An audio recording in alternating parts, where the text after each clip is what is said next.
Hey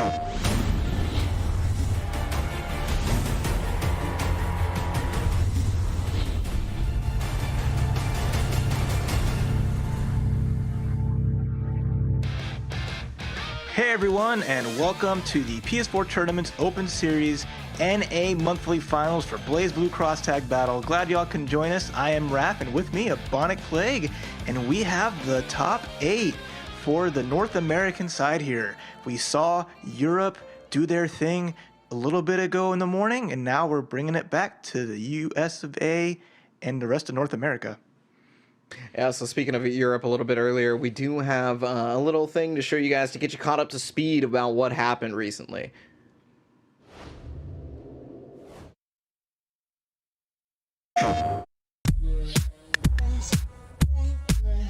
Across the pond on the North American side, the quarterfinals kicked off with Master CJ causing an upset over Razosharp by defeating him 3-1. Woo! There's a throw that should do it easy money. Uppercut, Master CJ. Then we saw Carter S. Garfield in his Open Series debut follow in Master CJ's footsteps to win his match with another 3-1 victory. Next up was Flowerman versus Alex. It looked like Alex was headed for a quick victory, but strategically switching Yuzuria for 9, Flowerman was able to pull off the reverse sweep and send Alex to the lower bracket. Kaji caught the hit right there. Can she kill? Got it! It is! We finished off the quarterfinals with Tectal versus Yamino Katamari and East versus West battle. Tectal fighters took the set 3-0 with the sweep. We moved on to the upper bracket semifinal where Master CJ's confidence from the first round carried over to a swift 3-0 victory against Carter S. Garfield. Flowerman's Hilda 9 team continued to be effective in a 3-1 win over Tectal fighters, setting up a Flowerman versus Master CJ upper bracket final. Flowerman came out swinging and kept a foot on the gas for a 3-0 victory and a spot in the grand final, while Master CJ headed to the lower bracket. The lower bracket semis did not disappoint as Razosharp and Alex tried to outplay each other in a match that saw character switches on both sides, but Alex proved to be the better game closer and was able to come up with the win. Next up was the lower bracket final, which saw Alex seemingly in Max to CJ's head as he was able to win the set straight and secure a spot in the grand finals, getting a rematch with Flowerman. Our grand final brought the excitement as Alex's incredible decision-making and ability to get himself in favorable situations led to a 3-1 win and a bracket reset. Flowerman's on-the-fly adjustments and ability to adapt showed as he started the reset with a perfect game and carried that momentum to take the championship in a 3-1 reset victory. Kaji, barely any life. There's the hit, the stop sign that's gonna do it.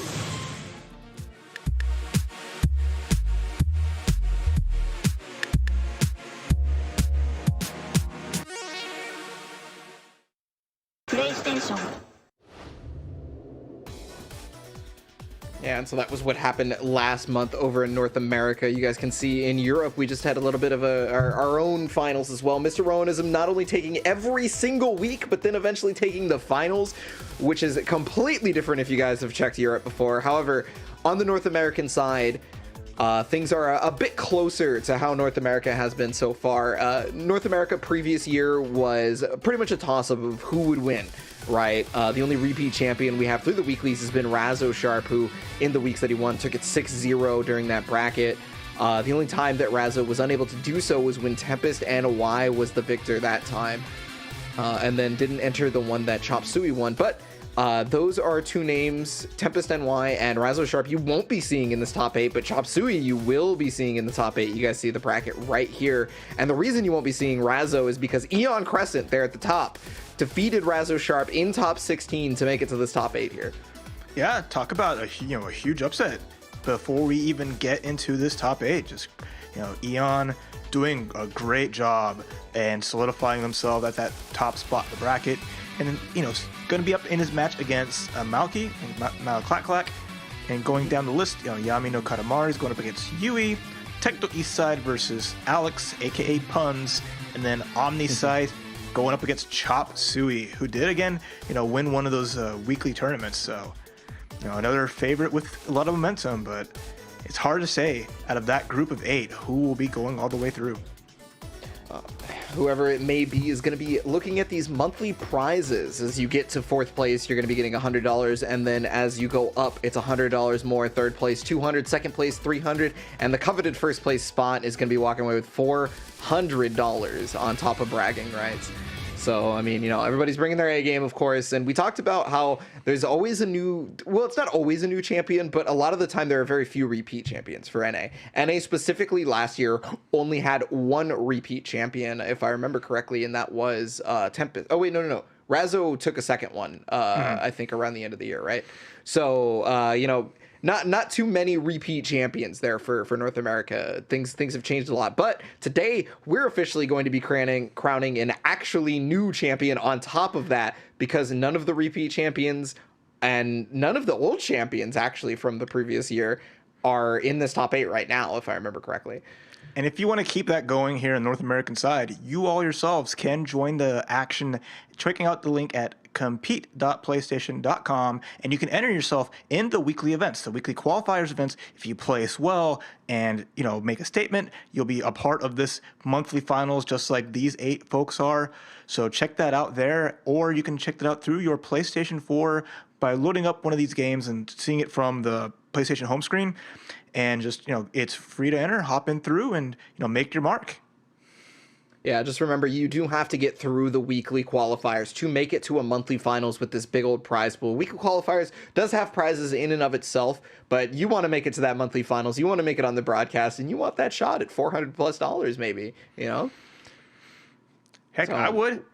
I know you would too. So why? It's right there, and we love this game, the BlazBlue cross tag battle. So just like the 2 people coming up, Eon Crescent did such a great job beating Razzo, with Razzo having, 2 weekly wins in this month of January, but then just not being in that top 8 bracket, Eon putting a wrench in the works. And just super impressive to see taking down such a hard-hitting player like Razzo. Yeah, so Eon is one of the few Blake players left in the whole of the United States. This character used to be incredibly popular when the game started out, but as time went on, as more characters got added, she started to dwindle in popularity. Yumi, the second she got added, everybody was playing her, and everybody's still playing her, but very few people are sticking with the Blake. Eon Crescent is considered to be one of the stronger Blakes in the United States, if not the strongest Blake right now. Diaphone being one of the others, for example. And, there are more Blakes than just those 2, of course, but again, not exactly a popular character. No, it's understandable, right? It's a game that can get blown up really fast, and with thinking of blowing up, Maoki bringing in that Yosuke and Adachi. So Adachi is just a great team pick to cover the back end. Yosuke, a great point character, a lot of flexibility in how that team can play. And, no stranger to the NA monthly tournament, so glad to see him up here. And it's going to be one crazy match as you have 2 very mobile point characters and then 2 of the best assist packages on either team. So it'll be really fun with how this match can go between the 2. What do you think between the point war, how that can go? Yeah, I actually am not sure I'm a terribly big fan of Blake versus okay, never mind. Is it gonna be Adachi? Hold on. Okay, I was assuming it was Blake Yosuke, but specifically, I'm not too big of a fan of Blake versus Yosuke round start, only because sure, Blake can get to the top of the screen like Yosuke, but she's not as fast on the mobility once she's up there, right? Because she does have to do cancels and stuff, and she can kind of be up there and do trickery and whatnot, just like Yosuke can. But while Yosuke is doing it, there's a lot more hitboxes for him on screen, and there's more chances for him to be invincible. On top of the fact that he has the Adachi assist, which can hit at the top of the screen as well. Yeah, so good start here. Crescent kind of weathered that initial storm, and just now is just trying to find the places to attack from, where to call that Yumi assist, and avoiding the 6-piece from Adachi. Gets a hit off the dive, now putting the pressure with the cross combo. Oh, one thing too is this is if you consider Vegas to be West Coast, this is like a East versus West Coast battle kind of deal. And you'll see that a lot throughout the NA monthly finals. Ooh, nice, good confirms here from Eon, and getting a nice cross-up setup. So good damage, good start. And again, that little tricky cross-up with that Yumi 5P.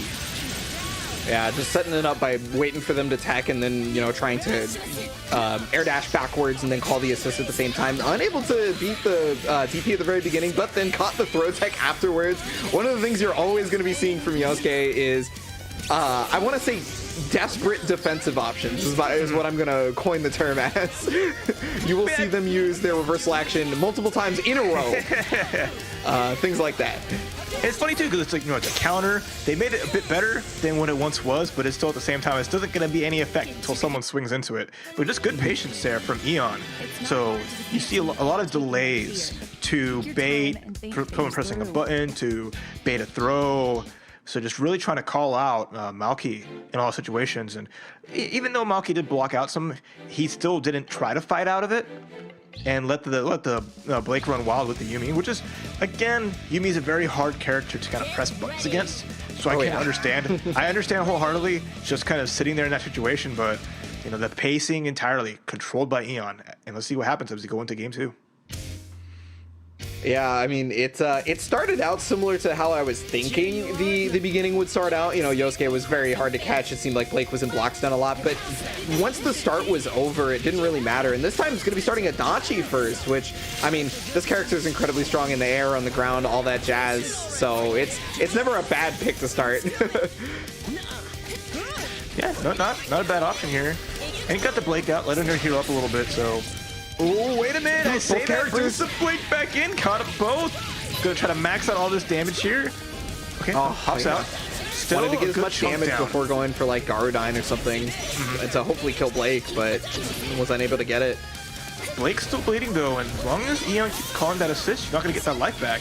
So you be very careful. Granted, not a very good assist. Yosuke doesn't have a super that's gonna blow up a full screen assist call. Oop, gets the counter. Oh no, yeah, you talked reversal. about the life support on Blake's health right there. She had none left, and because that reversal action missed, it was just over for the character. Now Yuumi by herself, not a lot of health to work with. She may not die from this, but it's not going to be very fun afterwards if she lives. Oh yeah, no. She's going to have to hold whatever this mix-up is. I like that, trying to catch with Yosuke on the tech forward, but looks like Crescent gets an opportunity here, a little bit of neutral to play, but can't even get hit once. Just get snatched up, and that's a wrap into game number Eon 2. tried to back off and bait the throw tech, but the thing is Yosuke's run speed is so fast that was probably not ready for it, because when you throw in this game, it automatically initiates a run for a certain amount of distance to then go for the throw. And since Yosuke is the fastest runner in the game, it's just there before you realize it. So I like the attempt, you know, and this unfortunately didn't work out that way. So that data is now in Eon's head. It's like, okay, so I have to just be mindful of that, or at least do like an instant air backdash to blow the throw and just throw out some normals there. But we'll see how that plays out. But good reversal from Malky, just doing really good to bring us up to a tie set. Yeah, I think one of the things that happened there was, you know, you specifically mentioned that at the very beginning of the set, the first game, Eon Crescent was doing a lot of delays and a lot of like baits, right? To bait out throw tech or to bait this out, right? And then Malky was not falling for that in the second game. However, to start out this game falling for one of those kinds of situations, super unfortunate. Good start though. Look at Eon go. This is exactly what they want to get. Oh, and tried to tech out after getting hit by the burst, but nice catch there from Malky. Especially letting the Adachi heal up. A lot of red life on him, so... Oh, that was sneaky. Yeah, meaty throw on that one. Had an Adachi assist available, didn't opt to use it to punish the burst, but still gets a hit. Not off of the reversal, but still damage is damage. Absolutely. Yosuke's not a super high damaging character on, you know, most aspects. It's but that, you know, what's made up for with the damage is the neutral game and the movement, the control of your opponent and things like that. Wow, JC actually lingered off of the Adachi persona, able to catch the JC as well from Malky. Yeah, it's great normal. It's just so good for what it does, and there's the mix-ups off the moonsault. Managed to tech out, surviving little by little, but Yuumi is a little low. Oh, what a conversion off of the active switch with the 6P from Yuumi. Yeah, in that situation, you're just trying to get Yuumi out, right? Because she doesn't have a ton of health. You want her to regain some health back, and then you get the hit. Yeah, you cashing out's a great idea. And just see how much Malky values having the Adachi. Oh, that's a big block. It's gonna go for cross slash, but is still safe. Just a DP out. Good timing there. Oh man. Yeah, that active switch really paid off from that reversal action. Oh, got that counter hit, which is going to allow for full conversion. Yeah, normally that wouldn't be so easy to fully convert without like tipper range. And now the dive is going to hit with the Yumi assist. This character should go down here as well. It's going to be 1v1. Oh no, didn't get the kill. Not enough damage on that. Sure, Adachi's got a little bit of a buff from attack power, but just couldn't kill. Has to pop the resonance here. Doesn't matter. The EX plus access switch too strong. And now it is 2-1 in the favor of Eon, trying to win this set to make it to the upper bracket finals. Yeah, I think one of the hardest parts for Malqui right there was the fact that when he activated Resonance, it kind of it makes you intangible when you're activating Resonance, right? So the assist can either pass through you or not, depending on when the opponent calls it. So I think he didn't recognize whether it was going to be a cross-up or the same side on the assist call. Because, you know, obviously active switch exists, right? Yeah, it's always the tough part to just navigate, especially when you have a move like that. That's a full screen projectile that, well, you know, half full screen. And is a low the entire way through, so it's just and so many things you have to think about when you're approached with that it's just how it goes. It looks like we have a small switch off for the point characters, so we're gonna start with the Adachi. Yeah, so he started this on game 2 and it worked out beautifully. The starting Adachi on game 2 made it so that Blake just could not get away immediately. However, this time looking a little bit different, and now Malqui is having trouble navigating. Oh, mix-up potential here. Okay, almost navigated through the storm, but again, Yosuke's moonsault mix-ups, tough to get around through. Managed to block it out, didn't lose a lot of life, and managed to find a hit, so this is good for Eon here. So you get the knockdown and sets it up. Ooh, got hit by the reversal action though. Yumi 5P unfortunately activating that. Eon is gonna lose the pressure, and now maybe even losing Blake here. Yeah, definitely gonna lose Blake. 100% gone. Second super's gonna come out. Cross slash, get that knockdown. And this is good too, because Yosuke's going to sit in the back and get some little bit of life back and just make this much harder for solo Yumi to get around. Yeah, set up that laser beam just to make it so that any version of incoming, whether it be delayed or immediate, was going to be covered by whatever Adachi could do. Yeah, still trying to bait throws here is Eon. Okay, goes for EX, tags Adachi as he's trying to leave. Oh, had to respect the 6 feet from Adachi.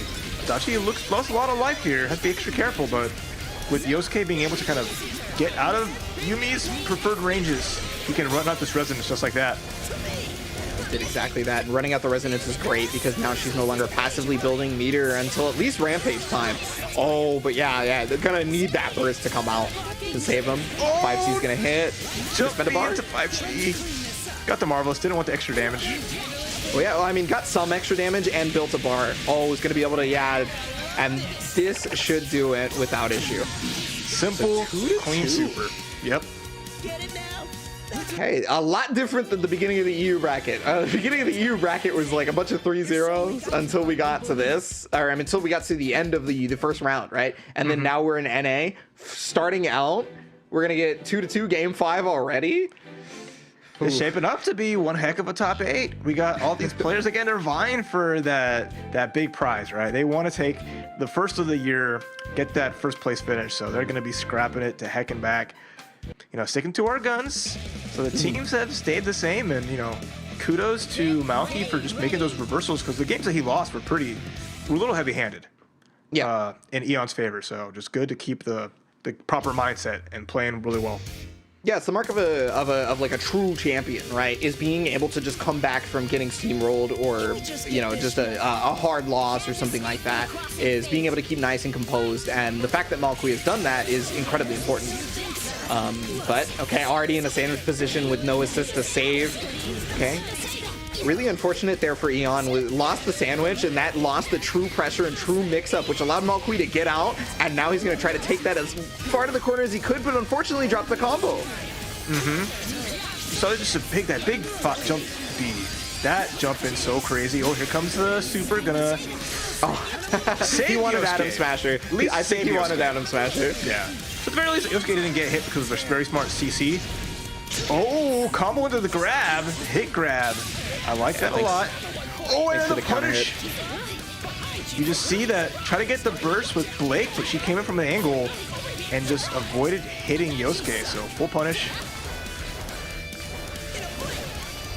Yeah, and this is where I was expecting most of the match to go, right? Like in the air, trying to catch each other. Eon is specifically trying to be in a position where he can get a lot of health back. But yeah, Malkui wants to set up a position where he can hit the opponent. And because you bursted during Moonsault, your character's life is forfeit. That is one of the hardest places to burst, and it's kind of ill-advised, to be honest. But if you want a character to stay alive, you might have to burst that. Yeah, it's rough. Especially with like the Adachi assists were still coming out, so it just worked out perfectly, making it really easy to get it confirmed. There's the super, very smart. Hitting that CC. That's gonna hit both? Oh my goodness. No, it's all down to Adachi. The active switch just made everything so much harder. Yeah, and now they're gonna be fighting 1v1. Great block right there from Malkui, but not the second time. Not the second mix-up. time at all. That was a beautiful, just beautiful, beautiful play. Saw the resonance, saw that, okay, it's my chance to mix things up. You're intangible. You don't know what side this is going to be on. Eon, from the brink of going down the lower bracket, makes it count and taking the set 3-2. Incredibly close at the end there. It definitely looked like Eon was dead, right? Like Blake was by herself in the middle of a cross combo pressure situation, but one mistake in not keeping her in block stun allowed for her to wave super the second she saw any movement from either character, and it just happened to be both of them at the same time. Exactly. Because like the first time, okay, as your Malky, I'll use the CC to avoid my other character getting hit. But once you're already in that cross combo and you've used the second character, they're no longer invulnerable. So you have to be extra careful. And, you know, Eon took advantage of that, taking this set. And, you know, going to be a good feeling to make a nice comeback like that.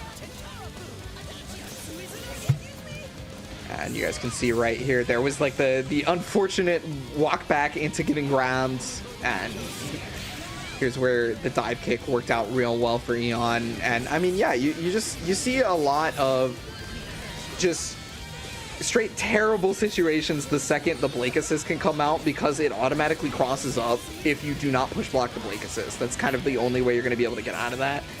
And the second I think that Malkui recognized that, it became a little less prevalent, but the rest of the set changed that up just a little bit. And then here it is. Here's that one situation. The first time saved, right? You're okay. But the thing is Eon has 5 bars to work with. It's a little greedy too. Trying to set up BZO against a character with a wave super like that, and it's just without a knockdown, a big risk that Malky took.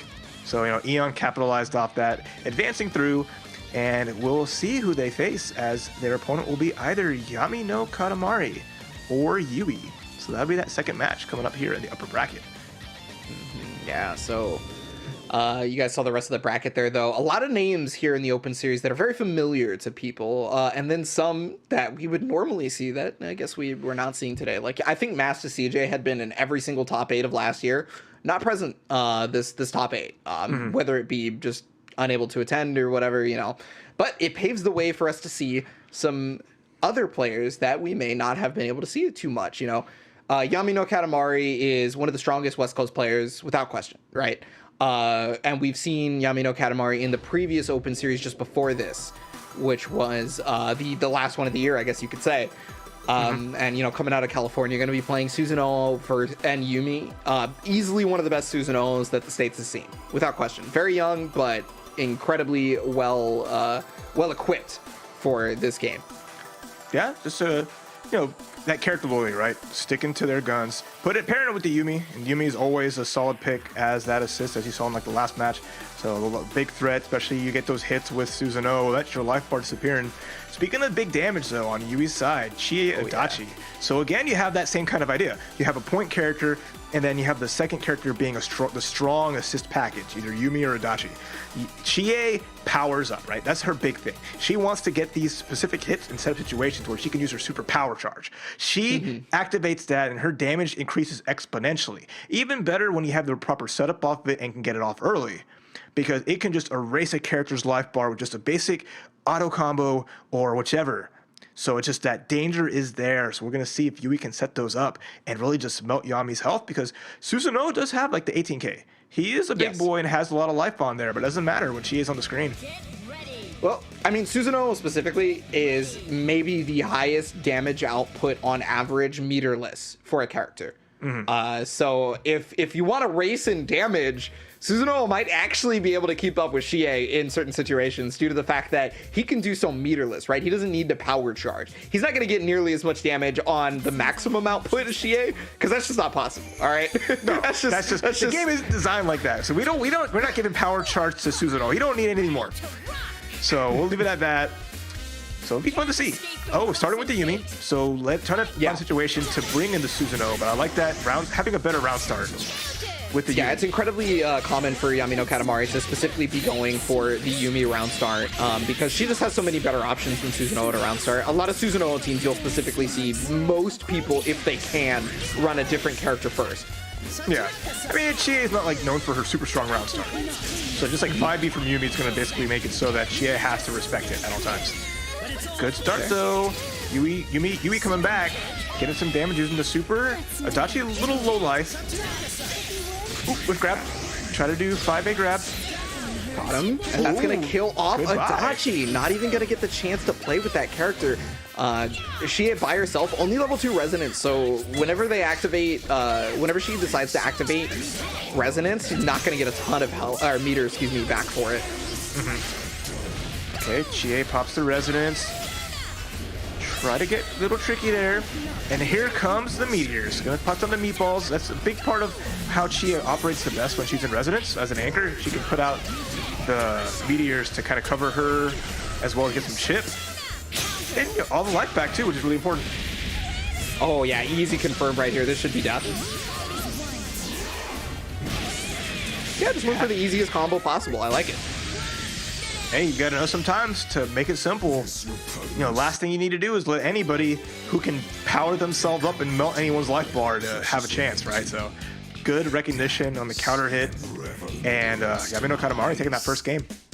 Yeah, no, I mean, the Yumi was a very difficult wall for Yui to be able to get around. It seemed like Yumi was just always on any character that Yui had out at the time. It was like, whether it be from full screen or half screen, right? Because of obviously the icicles are very strong, but having the Susanoo gun, just the little that makes it super easy for Yumi to be able to get a full conversion off of it easily, because she freezes you or whatever, and then the gun props you up, you activate cross combo, and Yumi, she has an incredibly fast run speed, so she can get across the screen very, very quickly. And then because you've activated cross combo, you go into her aerial rave and you switch over to Susanoo and you finish off the damage right there. Easy full screen conversions, or you do it up close. It works out very well for the synergy. This is like it's not like the hardest thing to get your mind around, but you can just do whatever a lot of times, and it happens to work. That's the extent of like their B normals. It just kind of brings people in. All right, good start, forcing the burst out from Yami no Katamari, but after the burst, here comes a grab. So Yami no Katamari is going to bring that back and get that big damage here on Adachi. Yeah, it was only on a throw, so it's not the biggest damage you're going to see out of Susan, but I mean, hey, it's Susan still on average will get more damage off a throw, I feel like, than some characters. Oh, no, definitely. The biggest thing is got the corner. And even though he pushed blocked the first 5P because it was a cross combo, Yumi just continues on with the pressure. There's the reversal. That was such a great reaction to the cross combo. Thanks to the pause button that is a cross combo, it allowed for Yui to see that the 5A was coming out, immediately activate reversal action. But the problem is it put Adachi back in, so now she is left all by her lonesome. And that's scary. Already going to eat some damage here. A nice brisk Susanoo 7K into the setup. Try to do the unblockable with the wall slam. But luckily got out of there. Yui has another chance at life here. Yeah. Oh, hit him out of the Meteor Supers. Oh, and yeah, unfortunately, that's going to be it for her. Yui now. So Yami no Katamari 2-0 on this one. Yeah, I think getting out Adachi with the active switch off the cross combo was a great idea. The unfortunate part was getting greedy by trying to go for the rest of the mix-up and cross or active switching back into Adachi when he had no health left. That was the unfortunate part, because that really changed the tide. Like, Adachi had a ton of red health, so could have, gotten back into the game if Shie was fighting it out for a little bit. But unfortunately, when Yui couldn't open up Yami no Katamari, it just ended up making things a lot more difficult.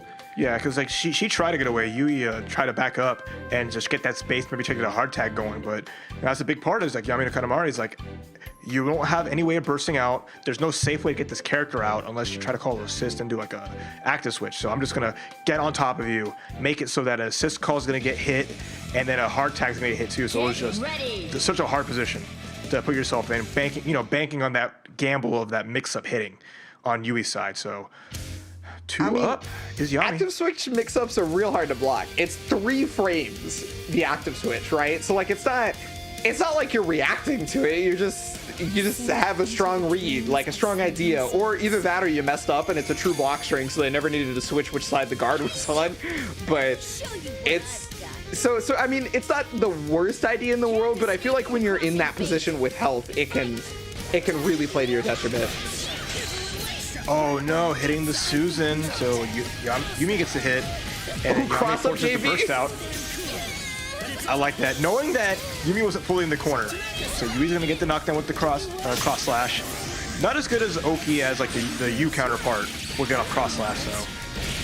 There it is right there, that easy conversion that this team allows for. And oh yeah, that is one of the places you try not to burst if you can, the Grand Viper from Susanoo, because he has, at the very end of the move, he can automatically jump.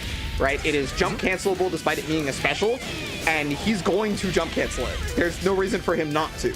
Yeah, so you're bursting there could just get defeated pretty easily, and the empty jump low, immediate cash out right there to try and get as much damage as possible. And it comes out on the Adachi, so the burst loses the CC gauge. Adachi took a lot of damage, and now he's in this sandwich. Going for the Atom Smasher, has to land, take this, and Adachi down one more time. Yeah, this is going to be very difficult here for Yui's Shie. She's going to have to pull out everything in her arsenal at this point. Yeah, the chance is going to be off of the resonance.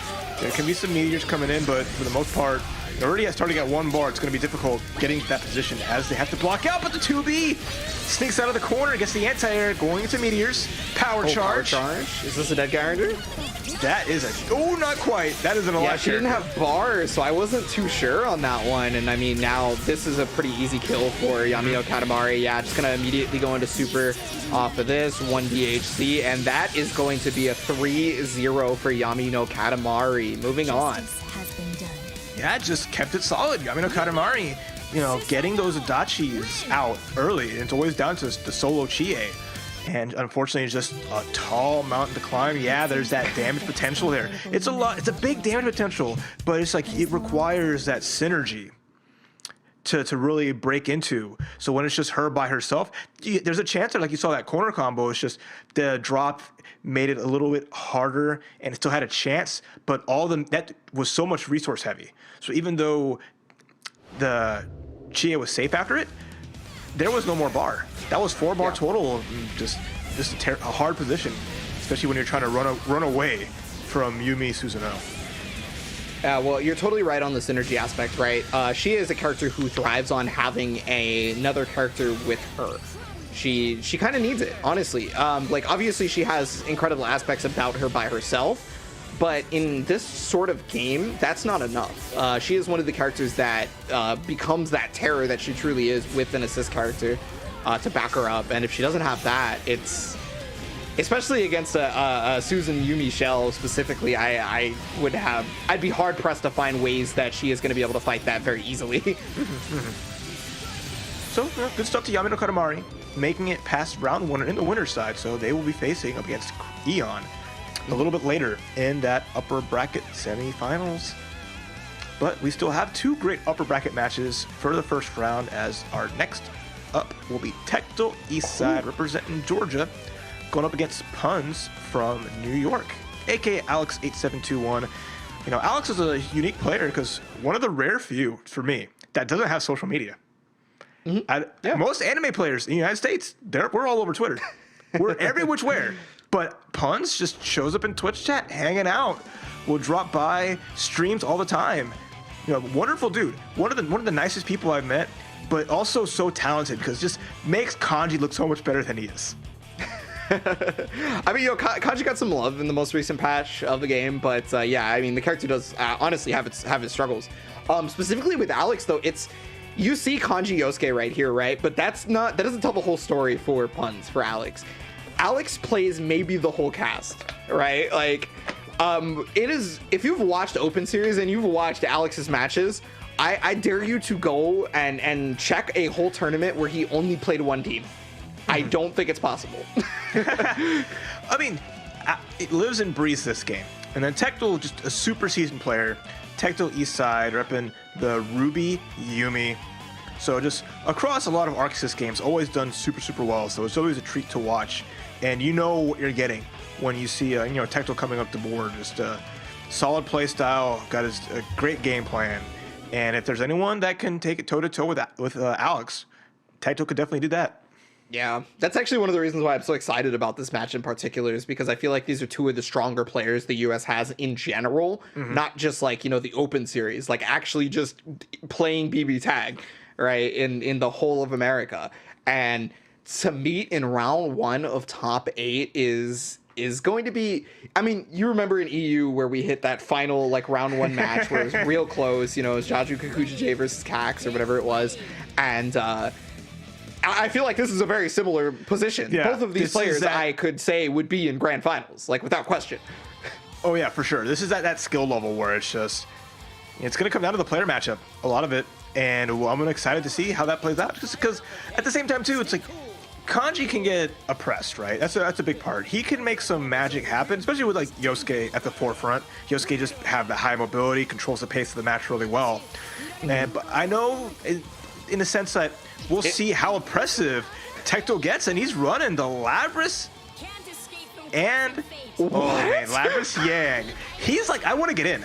I want to just hold you down and beat the ever-leading heck out of you. So we might be able to see that, but gotta get past that Yosuke first. Labras is Tectel's girl, right? Like, this is the character that Tectel wants to play as much as possible. But the Ruby Labras was the old team for Tectel, and it just was not able to do enough. Maybe he's been trying to find a shell for Labras that brings out the absolute most in her.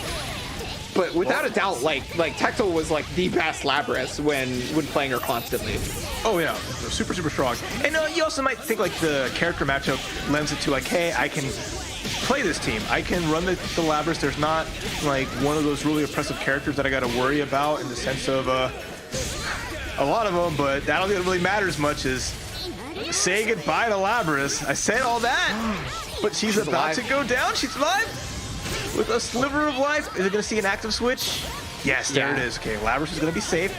Going to get some life back, but that was a close one. With a pixel and a dream on that one. But the combo's going to drop. Oh, but got caught by the run there. Maybe thought the other character was active and blocked the wrong way, I want to assume. I'm not terribly sure there. But for that, Yang is gone. Now Labras is by herself. She has level 3 resonance and not a ton of health to work with, unfortunately. Even that red life is not going to get a ton back. But there's that resonance activation right here. Great duck. But also a great just switch out. Always using the air the air to ground command grab, and the best part about that is like, okay, active switch. So you hit Kanji, doesn't matter because now you have to jump cancel or get out of there because Yosuke is coming up right at the end. So you just saw perfect decision making from Alex to seal the deal in game 1. Yeah, I mean, there was only a very small amount of time where I felt like Tectel was in control, but it seemed like it was really good. Like Labras was kind of making it work at the very beginning, right? Like Yosuke was in block stun for a little while, got several different hits, ended up being in red axe with those hits, so it was dishing out a ton of damage. But one ability to allow Yosuke or Kanji to get away just spelled doom after that. Yeah, that big combo from Kanji that caught both of them. That just, that's how the game goes. You have a great, momentum going in, but then, one bad assist call or one bad situation, getting into happy birthday, getting both characters destroyed, and it's just hard to come back from a lot of times. So it's going to be a little bit tighter maybe about when the Yang comes out or when the Labras comes out, but Alex already striking first blood here in game number 2.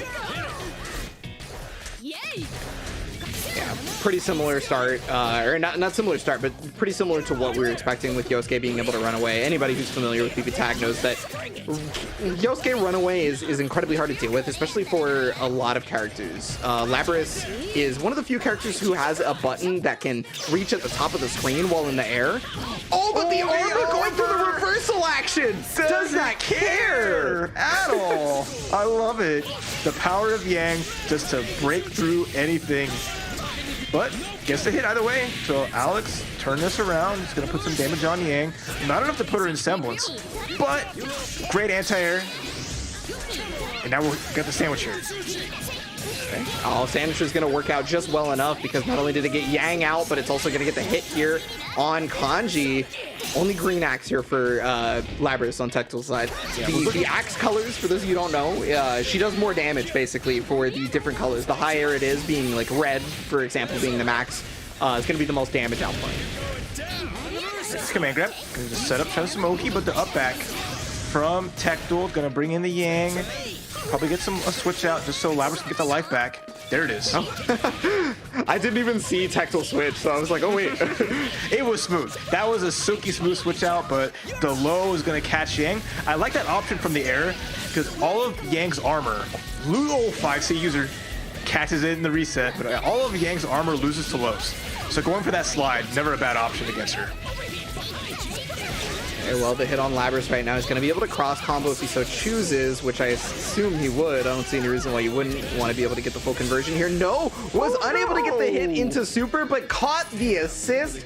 I think maybe Tactile thought that cross combo was over, you know, maybe the cross cage was out and that Yosuke didn't have any assists left, but not the case, as Yosuke is going to spell his doom there. Yeah, that 6P just come through and Labrys just charged right through, trying to make a statement, trying to save the world by herself, but, you know, Yosuke has said stop, and now Alex with that is up 2 games to 0.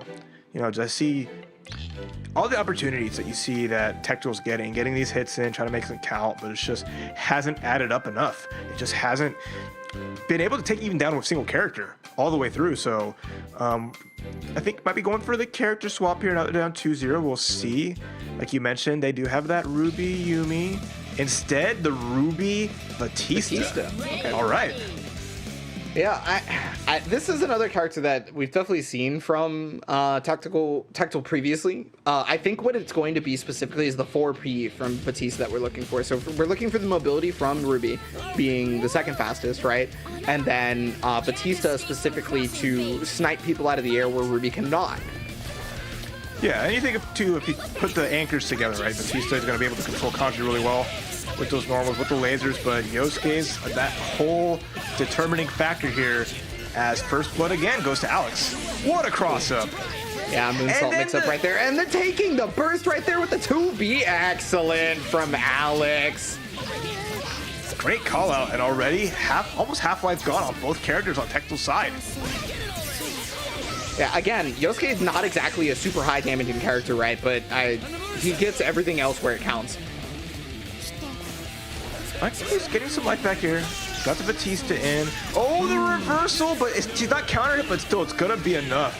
I think Tactile wanted to push block that. I don't think that was intentional, but it's just out of the range of being able to push block, and that's going to finish it off. Easy money for Alex. Looking to take the set 3-0, maybe on a perfect right now. Oh, there it is. I cursed it. It's Ruby. It's Ruby. She is going to swing that side.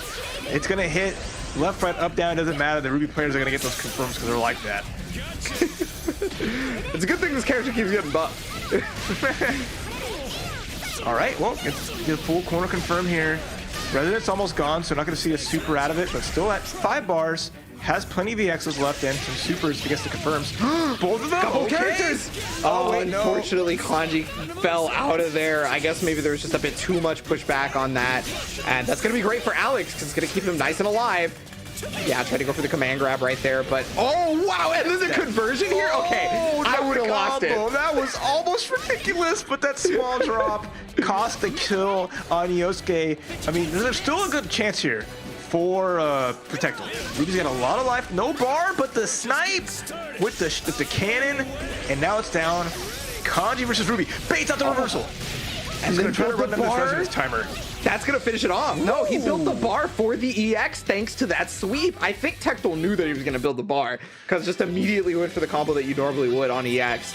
And amazing comeback right there from Tectal. The second he got that happy birthday, I was willing to say for sure that he was in the lead by life totals, but then he just snipes Yosuke off the ground with the gun, and it was definitely in his favor at that point. Great call out. Just pretty fast projectile, right? So it was really good to catch a situation where maybe an active switch might come out. So, beating the Yosuke that was on point, having enough opportunity to set up for the Kanji coming in, that was just great situational awareness. And then baiting the reverse from Kanji. The chest came through, but Tectal keeping his hopes on this upper bracket alive. He's putting a fight out in that team switch. The Ruby making the big difference so far. Yeah, well, I mean, this is the character I'm pretty sure Tectal was playing from day one. Was originally it was Ruby S, as soon as possible, right? That was the kind of the big thing at the very beginning of the game, especially for Tectal. And not so much playing S anymore. A lot more other characters on the side, right? We've seen the Batista, we've seen the Labras, we've seen the Yumi, but Ruby has been around for a long, long time. All right, well, Ruby's bleeding already. Nice block on there, but here comes the sandwich. The burst, though, comes out through, and the chase down. I like that running forward, catching the backdash. Okay, just tries to go for the overhead mix-up. No dice. Anti-air, though, from Alex, as he's going to be able to take what was a defensive situation into a very offensive one. And got the sandwich. Oh, but there's the reversal action to get out. Goes for the B shotgun. It's going to bring Batista back in. Let Ruby get some health back, but wow, the 4P losing like that, you don't see that too often. Yeah, it's very rare for that Ruby assist to even lose to anything, honestly. That's just Alex changing the game as we watch. And here comes an extension. Baits the burst out. Ruby's going to die from this. Meterless too, so now it's all down to Batista by herself in the sandwich. Oh, and then got caught by the cruel attack active switch. Okay, there's 5 bars on deck here for Alex. Probably just going to get as much damage as he can before activating super, and that should be it. 1 DHC required, but it Taste will this chair. be worth it. Big oofs, and Alex 8-7-2-1 getting that big kill and going up 3-1 to take the set. Let's go. It's Alex numbers, that's I love those kind of names. You got all the digits out there. I'm sure it means something, or maybe he just tapped whatever. We need how many Alex? There was 8,720 before him. So he is the final evolution, as you can see. Yeah, version 2.0 is not enough, right? You gotta go all the way through. So yeah, again, I legitimately think we could have seen this matchup as a grand finals, without question. These two players, incredibly strong, and we got a semi-close match, right? That's kind of what we were looking for. Alex, though, moving on, and we're gonna see one opponent Alex faces between Omniscythe and Chop Suey a little bit later. So right now our winners or upper bracket side is Eon and Yami no Katamari, and then Alex here is looking to see who he's going to be facing. Yeah, so we got that one final match, but you see Alex doing such a great job. He's always so adept at creating the sandwiches, getting those mix-ups, switching the characters. Honed his strategy down extremely well, and utilizing it. It's difficult going up against him, and consistently great results. So it's no small surprise that he made it past Tectal. And Tectal with the character switch, I think, was really smart. And that worked out with the Ruby, but then the Ruby died in the final game. Speaking of specifically the sandwich and Alex's ability to set those up, Yosuke lends a lot of ability to make sure that sandwiches can happen because of not only his run speed, right, but the moonsault specifically. Moonsault can cross up the opponent from just about anywhere as long as you set it up properly. So you'd be hard pressed to find a Yosuke player that cannot sandwich you from pretty much most situations. They will just haul themselves from one screen to the other just to get that sandwich. They are so quick. They're just, I'm gonna hold forward and make it through, and there's no stopping me. So, but that's the scary part is that Alex. If the Yosuke pick didn't work out, there was other characters waiting in the wings to bring out. So that's up to him. Mm-hmm. And now we got our next match coming up too. I'm excited how this is going to go with Omniscyphe and Chop Suey. Chop Suey did win one of these weeks, so they did take home a big W in one of the weekly events. So, qualifying through that, making it past the round of 16 into the spot. So, and with Izayoi as well. One of the very few Izayoi players in this game. And, backed it up with Chie. We've seen a little bit Chie before, but, Chie, that explosiveness. Izayoi has a great, a little assist package to kind of lock down and get the power charges. But the mobility is very unique on that side. 7-0 as well for Chop Suey, by the way. So that means the 6-0 for the week that they won in the qualifier, and then the one game in top 16, if I'm remembering correctly. But on the other side, they're going to be facing Omni Scythe, who a person who's playing characters that we saw a little bit earlier. But this, I feel like, is one of East Coast's better player at this particular team. Omni Scythe has been around playing a bunch of different anime games for a very long time. Most people know Omni Scythe that have been in the community for a little while as, the Makoto guy. But not Makoto and BB Tag for particular reasons. He would if he could, all right? He definitely gave it the old college try. But sometimes you got to put up the gloves and say, hey, Omni Scythe isn't afraid to get cheap. And yeah, if you've ever seen Omni Scythe's Twitter, specifically with that team. Oh, okay. So we're okay.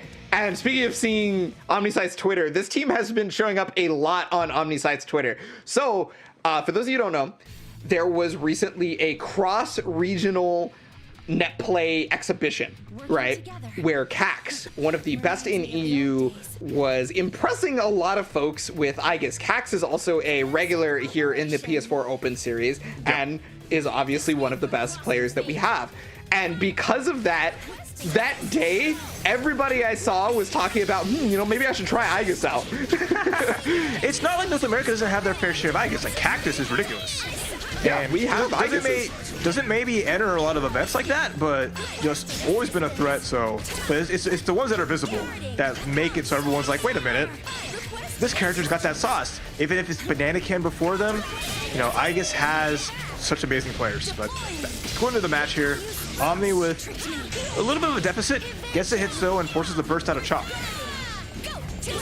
And this is where we're gonna. Oh, okay, got hit. Oh no, a meter for power charge. Yeah, this could be incredibly bad. Only level 1 power charge, so that's actually pretty okay for Omni Scythe. But he still took over 10k damage on that one combo, and now this character's going down. Yep, off the grab, nice sequence there, locking down Aegis and running under. Yeah, that 2B. There is a blind spot there, and certain characters can run under it.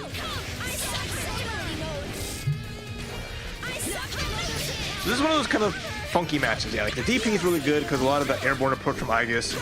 I would say like Aegis's air normals will give Chie a lot of trouble. So Chie really has to call it out with that reversal action. But when you bring in the Izayoi, I think it's a totally different statement here. Oh, right there. So Chop Suey showing that 7-0 win ratio. I guess both of these players actually are undefeated so far in their win ratios right now. So, at this point, Omni Scythe is no longer undefeated. But Chop Suey saying, maybe you want to bust out something a little bit less new for you. Yeah, and immediately going to that Chie Adachi. Okay.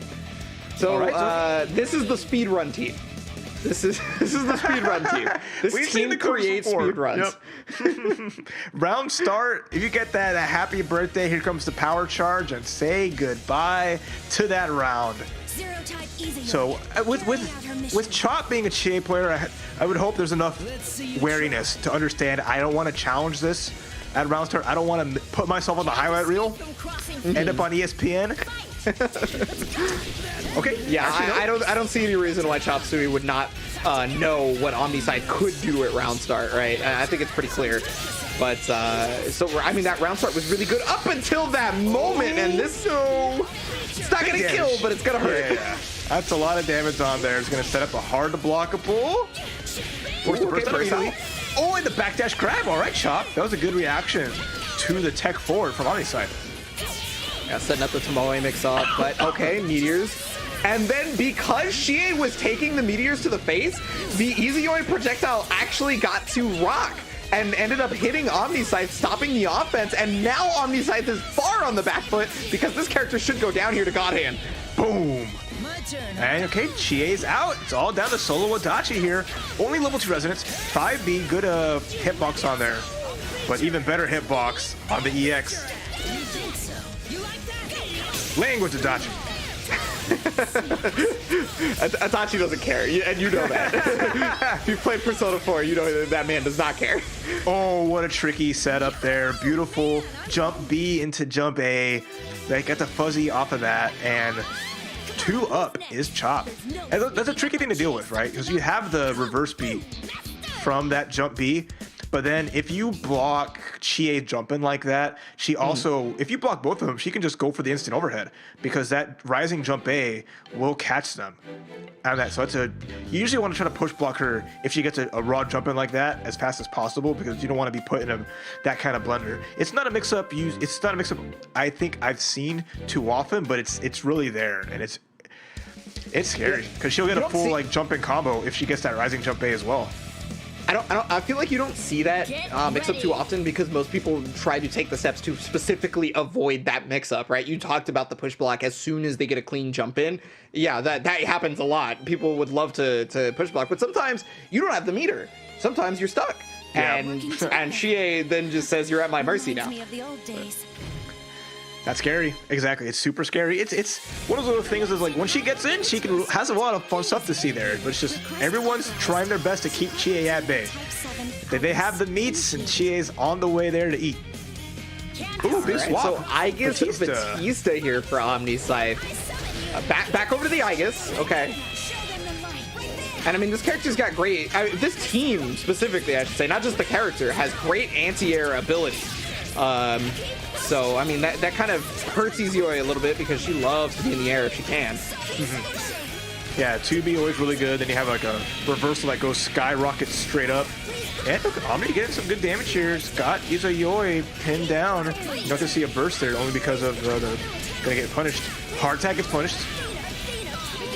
Okay. Yeah, going for the corner carry variant. Push him as far as possible. Texan corner, and okay, uses the EX Dragon Kick just to leave. I think that's really smart from Chop Suey. Meteors, is that gonna get clipped? Yeah, it does. Yeah, it does. Again, Meteors doesn't have like invulnerability on startup. She's safe when landing. Ooh. And the assist to keep it safe. There goes Izoi. What a great call out there from Omni's side. Yeah, I feel like this team very particularly invalidates a lot of what Izoi would like to do in the neutral normally, and you're seeing that kind of firsthand. Now Omni Scythe is just going to try and let Aegis get that health back. Oh, but gets a hit, and that's extra credit, basically. Yeah, it's going to run that resonance down. He's going to set up something and got the low, that tricky stuff. Good stuff. Omni putting himself on the board. That was a really good set of conversions on Aegis from Omni. You can tell that the training mode as of recent from Omni has been pulling through for the Aegis. There was a couple of situations where I wasn't sure that like somebody who is a little bit newer to picking up Aegis would be able to pick up, but Omni just had that on deck, left and right. Oh yeah, really good. I mean, great execution master. Omni Scythe just loves putting out these great pressuring combos, so if anyone's going to be able to rock that character really well, it's him. And I do like the Batista pick as well, just because just thinking of like little character things, she can't be counter hit. It's just that's her ability that she brought in from Under Night. And Chie has great counter hit combos. Like a lot of her like stand B counter hits can lead to so much, but she can't take advantage of that. So it kind of hampers it a little bit. So Batista will still take a full combo, obviously, but it just lowers the potential damage. And I wouldn't say it lets Omni play a little more recklessly, but there's a little less to worry about, especially from a character like Chie, who takes advantage of counter hit state, mostly, I think, more than most other characters. I think another big thing is specifically being able to take away the movement options from Izoi in the support kit for Batista. Because when you do that, when you make Izoi less effective, just like that. When you make Izoi less effective, it harkens back to what we talked about earlier, where Chie is at her strongest when she has a partner to back her up. And if Izoi is invalidated, she no longer has that partner.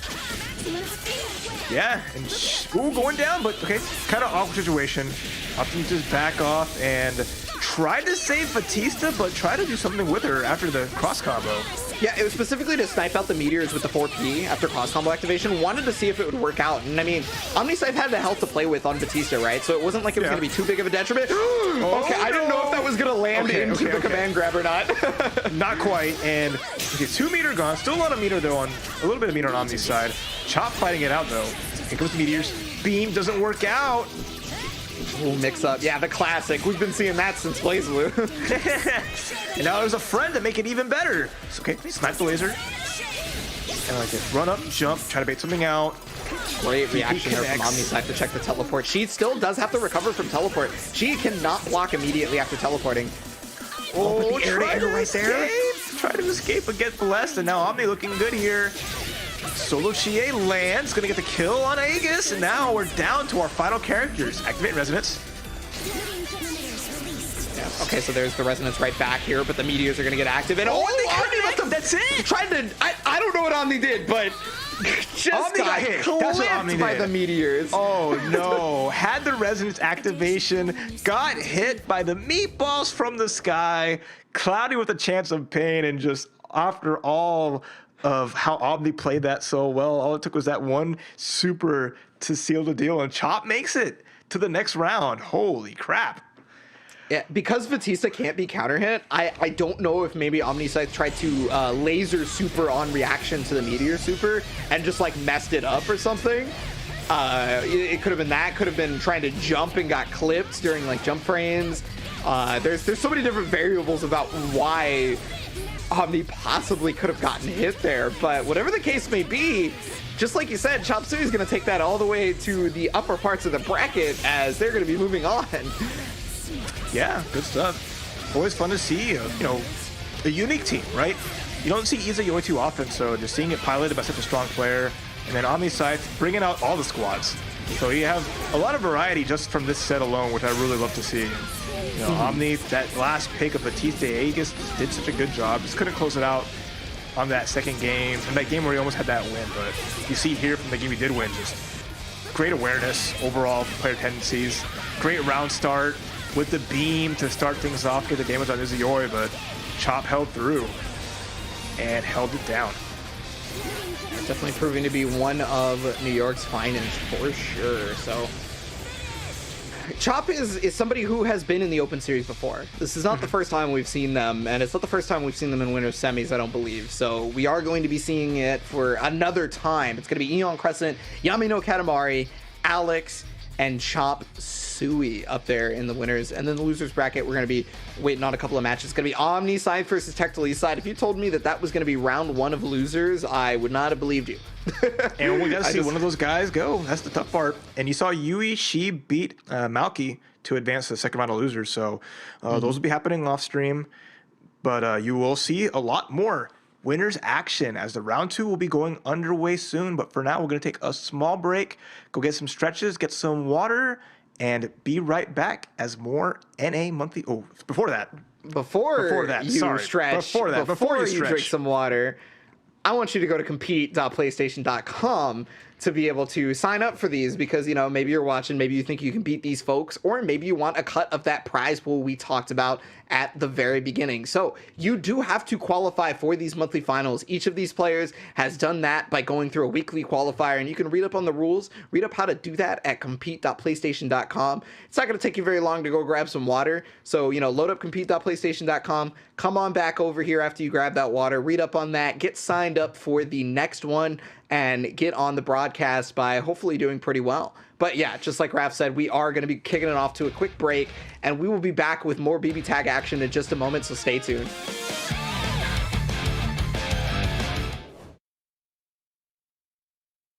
On February 5th, the PS4 tournaments will be celebrating, well, you.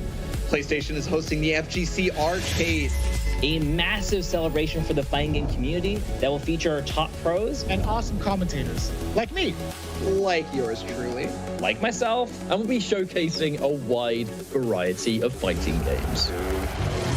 Mortal Kombat 11 Ultimate, Soul Calibur 6, BlazBlue Cross Tag Battle, Under Night In-Birth EXE Late Claire. There will be some intense matchups, all the top level play you could possibly imagine, and more. So make sure that you tune in on February 5th to see what fighting game shenanigans unfold, and of course plenty more to look forward to. PlayStation So many world-famous players, they started online. We are good to go for our first match of the stream. We're here for FIFA 20 action. Who's going to be the overall grand final victor? The next PlayStation FIFA superstar. I think the level of play that we're currently looking at, and it's fantastic. No one leaves today empty-handed.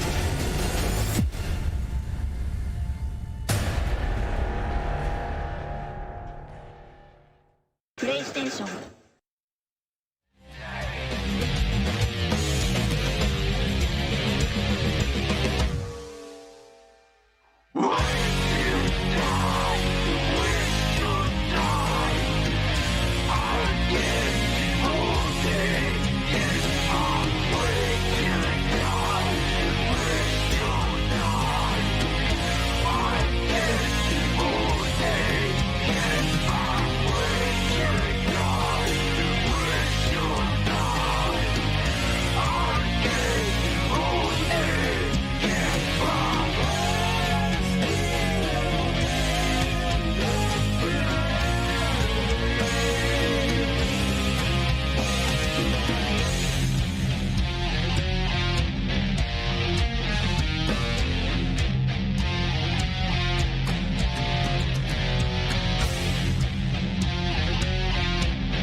And we are back with the PS4 Tournaments Open Series with BB Tag. This is the North American side of things. I'm the Ebonic Plague, and I'm joined here once again by Raph. You know, we saw him one time last year. We see him again this year. Really happy to see you. Hope you're doing well. I'm doing amazing, and it's always a pleasure hanging out with you, Ebonic Plague, and just talking about some great BB Tag like we've seen so far. It's been a fun day. The European Finals and now the NA Finals. We had 4 matches of the NA Finals. You see the bracket there as Crescent, you know, knocking Razo out of the tournament before the top 8. And then, you know, beating Maoki to start things off. Yami no Katamari beating Yui 3-0. And then Alex beating Tecto Eastside 3-1 and Chop Suey over Omniside 3-1. So that leads us to our the winners semifinals, as those 2 matches will be coming up soon.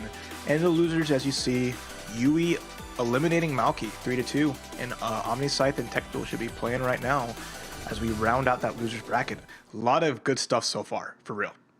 Yeah, no, this is one of the more condensed in strength type brackets for this Open Series, like, that has happened. And I mean, you know, new year, new Open Series kind of deal. I guess I can't be too surprised. I should have expected it, but I mean, damn, it has actually just been quite a like spectacle, to be honest with you. And we're not only seeing quite a spectacle right now, but we're also getting ready to see a completely new champion for the Open Series. None of the previous champions are currently in this top 8 right now. One of them had a chance in Razo, but unfortunately lost in top 16. Yep. So, I mean, to one of the players here, and that's going to be Eon Crescent. But you guys see, the chat thinks that Yami no Katamari is going to be taking it 61%. I would, hey, you got to bet on Suthin. That's a good pick, no matter what. The capabilities of that team, you know, I really respect what, you know, going into it, just the advantages that they'd have. But at the same time, you know, you still got the Yumi. And if it was Blake and anyone else, you know, I'd be like, I can see where the struggle is. But Yumi's going to hold it down. She is there for the squad. No matter what. She's by herself here from the Senran Kagura series. But, you know, she works alone pretty good. And even better with the, you know, with one other person, looks like. I mean, Yumi works with pretty much everybody. She is one of the best support characters that this game has to offer, without question, right? She's just the complete package of a character, and we can see that in the fact that, you know, both players are all in on the Yumi as their character choices. Nice call out. First Blood, Crescent, Eon Crescent. So both of these players actually did fairly well in their respective Arc Revo Onlines. You know, Yami no Katamari in Arc Revo West and Eon Crescent over in Georgia. So, you know, the Southeast Arc Revo. Ooh, there's the chat of the DP with the assist. I like that. You don't see it as often as you did way back when it was one of the best things. Oh, that was a time. Hey, just a lot of people just did not figure out how to fight it, which was pretty interesting because there was actually a lot of counterplay. But oh my god, yo, the 4A into throw multiple times. No drop in the combo this time, and that should kill Eon Crescent's Yumi off, no problem. Yeah, wasn't expecting the grabs, got him off, and now Yami no Katamari. Huge lead going into this. Blake all by her lonesome is gonna get pressured here by the Yumi. And now she can't get touched. Even with the resonance going on, there is no good saying in taking any hit from Susan, but at least get some damage. Yeah, the only problem being is this character is not super high damaging, even in resonance with the super and everything like that, you know. But and Susan just having a ton of health. There being a lot of health in Yami no Katamari's team in general right now. Yeah.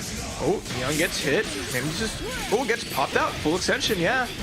Caught him right as he popped out of the ice, but is still comboed, and now Crescent, Eon, keep mixing that up, but it's okay. And then the grab, again, 4-8 grab. Let's make it happen. Good stuff from Katamari with the first game. Hasn't really mixed up the 4A grab game just yet. It's pretty much just only been 4A grab specifically, not even, not like 4A into 4A again, just to catch them attempting to tech, or, you know, 4A 5B, that kind of thing. Just... it's working. So Exactly. just gonna keep That's the doing thing. it It's until working. the opponent reacts to it, and then you add the extra layer of doing something else, you know. But it's been paying off a lot. He's already got 3 of them in a row in the first game. We say that, but I imagine just that first time that Eon tries to tech, and it's going to be the first time that Yami just does like a Punched jump in or the something, face. and it's just like, you just give up at that point. You're just like, I thought, okay. Yeah, That's you how it thought. goes, though. That was the You problem. thought. You thought. Game number 2 right now. Eon gonna have to make some serious adjustments. I think this is like the biggest problem for him right now is the fact that he has been unable to navigate around the Snowbird into 6P from Susan, because then that allows it for for Yami no Katamari to set up a mix-up. Got a mix-up of his own though by faking the Rekka dash.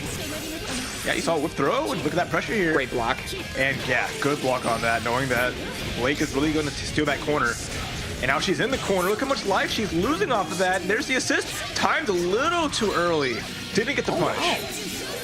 Yeah, before Yami no Katamari did not fall for any throw baits in the first game. I wonder if the low amount of health on his favorite character was the factor in making him panic and try to throw tech there. But he's not. He's fearless even still. Pressing that 5A there. One of the best buttons I've ever seen. Getting some damage here going off. And now try to set something up. Eon makes it out. Gets frozen. Too far away for that 5B to catch. Yeah, I definitely think Yumi 5A is probably one of the better buttons in modern fighting games right now. Okay, there's the pressure from Blake. Goes for the low. And just a super is going to be a lot of damage here. It's not going to scale. It doesn't scale. Because it's Yumi EX starter, which only prorates 1 time. Which I know is a lot of technical terms, but basically it will not make the rest of the combo do a lot of damage. Or, I mean, it will not make less damage. Yes. So it's real easy to kill the opponent if that's the only thing that hit the opponent when it started. It's beautiful. It's beautiful. That move may be a little strong. That he It's pretty good. Yeah. It's pretty good. Just be a little bit strong, you know. It's a low. It's it fair. anti-airs. It locks out the burst. It doesn't scale. I mean, I think it bought me a house one time. If it was a person, I would ask them if they wanted to go out. So, but if anything, the thing about it is they both have it, so it's fair. That's true. It's very true. It's on both sides. It's not like one person has the other doesn't. So hey. Well, I mean, we actually did end up seeing it being used on the other side previously.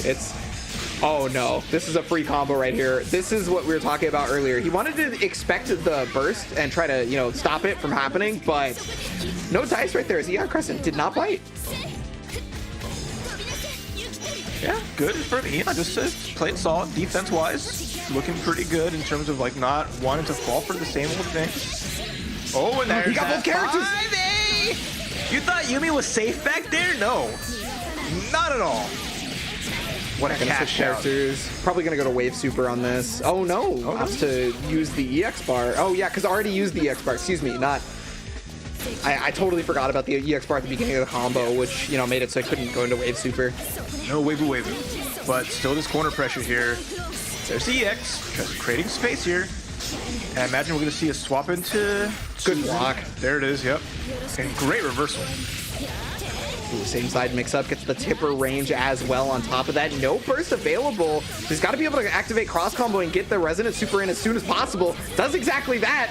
Let's see if it's enough. Should be. Yeah. No! Nope! Is it gonna kill? James Chen yells from his bedroom in California. So much health on that Susan, 18k. But now he's coming in with barely any of that super to catch the auto, the switch. What a decision there after the resonance. But, jump A, taking it there. Now Eon, 2-1 up in the set. You were both very impressive. Definitely a super good call right there for Eon earlier on when recognizing that the happy birthday was available, right? So normally a lot of Yumi players will drop the assist character because when you go into aerial rave, if you don't set it up properly, the assist character falls out. So rather than have that happen, just immediately spent the EX bar on the aerial rave so that it's guaranteed that the assist character will not fall out. And, you know, just made it happen that way. At that point, putting Yami no Katamari in a horrible position for life totals. And then another thing that happened was hurting Eon Crescent in the previous match was the fact that he had trouble blocking JC with the cross combo active from Yumi. Because what happens is it creates an artificial corner right there, but you can still cross the opponent up with Yumi JC despite the artificial corner. So it gets difficult to block because Yami no Katamari can choose whether or not it's on the same side or not. But Eon that time was able to recognize which side. Yeah, there you go. That's strong. You lost a lot of life already. Blake does have some low health, so she can't afford to get these hits. It's just, you know, the price you pay for being a character with that amazing range that she has. Oh, and Yumi from downtown, the 6P. It looks like a whiff throw. Got caught up before the whiff animation happened, but Yami had to burst out. Susan getting hit, though. Gonna get some life back to that Blake. Bring in Eon's Yumi. And I mean, already putting in so much work. He's got both characters. Again, great job of just immediately going into that EX. Not going to leave it to chance. Has 2 bars this time, but one character fell out. Yeah. So Yumi gets to recover a little bit of something, but this is going to be a rough go for Yami no Katamari, who has to deal reversals, but then get punished for it. And it looks like both characters are getting blessed on Eon's side. Going right into super here, going to cash out this damage, and now we've got a... with the DHC, we got a match. Yell at him. Spit that hot fire. Still alive, barely. Oh, nice catch and good save on Yumi. Ooh, got an overhead on that one. Eon may have no health on this Blake, but that's just enough health to make that happen, regardless. As long as you have 1 HP, you're still alive. Okay. Gonna do an active switch now. Just happy to keep the Yumi as an assist there. Oh, the super! Going up to the sky, that was a little super wild. Unfortunate. Not a super you want to do from that distance. And now with the extension here, it's going to be a lot of damage. And one's last mix-up can end it. And there it is, the delay up back B. And Eon with a 3-1 advances to the upper finals. Great stuff. You know, the power up from just defeating one of the strongest players in the top 16 and then just this road that they've gone through here. They must be over the moon right now with just their overall performance is looking super well. You know, this is their first fighting game. You know, this is their first foray into the fighting game genre. But to see them perform so well, you know, fully immersed in BB Tag just makes me super happy to see. And makes me look forward to what the new generation of fighting gamers will have the capacity of doing. Oh, I mean, this was a new generation battle, right? These 2 players right here, it's they're both 19 years old. So I mean, hey, that was like the youngest we're gonna get in this bracket so far. I mean, we saw it. There was a lot of strong reactions from both players, but Eon was just bringing the heat the entirety of the time. Super strong play, and then taking the burst right there. Susan may have stayed alive, but I mean which side was that on? You're probably not sure because the Shadow Clone was out. Okay, that right there, I have to assume he would normally wanted the Sword of God, but the problem being is, you know, obviously he got the other super, which it goes nowhere, and you know, but it begs the question, like, how could you get the other super if you're going for that one? It couldn't have been that, right? Like, there's just, man. I guess I'll just never know. It's okay. It's what it is. It's a mystery for another day.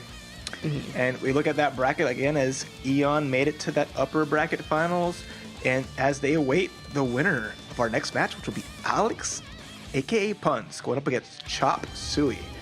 So that's going to be a fun one. Super Did we fun. see this last month? I think we saw this last month. This exact matchup, if I'm remembering correctly. I could be wrong. Could be wrong. But if I'm not, you know, somebody's gonna yell at me, I'm sure. I could check right now. But yeah. So both players are 2 of what I guess you could consider to be unorthodox in their team selections. It's the thing about BB Tag, though, is, sure, that's kind of unorthodox in team selections, but wow, the chat is 100% in on Alex. Okay. I have never seen a full poll like that. That's neither have I. amazing. All in on Alex. I mean, Alex is just a crowd favorite. Isn't that right? I mean, that's true. That's very true. In the open the way series, they play, outside of the open series, crowd just like in and out of the game, just fun person. Not that Chop Suey isn't, but right now, are you calling out Chop Suey right now? That's what chat's doing. He can't. Don't look at that poll, Chop. That was nothing, right? It's just numbers. It's fine. We can't count. We don't know what numbers mean. It's all good. I mean, I definitely can't. So, but yeah, I was gonna say, despite the fact that these two players playing what couldn't be considered unorthodox characters, BB Tag is a game where it's obviously all about the synergy rather than the individual character picks. Your character's synergy will matter more, will make the difference in strength more so than the character's individual abilities. And that's one of the reasons why you see so many different types of teams in this game, is just because one character is not so strong in most aspects, looking at Kanji or EZOA specifically, and if they have that teammate to cover those, or they're specifically there to cover the other teammate's stuff, it changes the dynamic completely. Yeah, most definitely. And it's just good stuff overall when you consider just them making these teams really well, and just creating the book for how fun these are, and just had Yosuke coming in as one would expect. So Izuyoi, airborne, good mobility, but Yosuke controls the speed more than anybody else. Oh yeah, definitely one of the highest mobility characters in the game without question. I'm like, Izuyoi, loves mobility and whatnot, but she cannot move nearly as quickly throughout the screen. She can't get hit like that. She's trying to recover some life, but those assist calls make it a little dangerous. She ain't no slouch on the ground either. She might not be the most in the air, but she definitely can cross that distance. Counter hit with the punch, getting it, but the wall bounce didn't get any extension off of that. Yeah, I think was not expecting that the Kanji assist would actually not connect on Shie. Was probably expecting that it would instead. And, wasn't able to get the conversion. And now Alex getting the anti-air. Yep, there's the burst out, bringing out Izuyoi. So in the scary part, Kanji's a healthy guy too. 18K. If he recovers that life, he'll stay around for a long time, but Izuyoi won't. Well, just one character left. We've seen Shie by herself previously. We talked about how, she definitely needs a little bit of help in some aspects. Oh, Alex almost called that jump out from a mile away. The problem is he's not Larry Bird, so he can't make the jumper that far away. Oh, boy.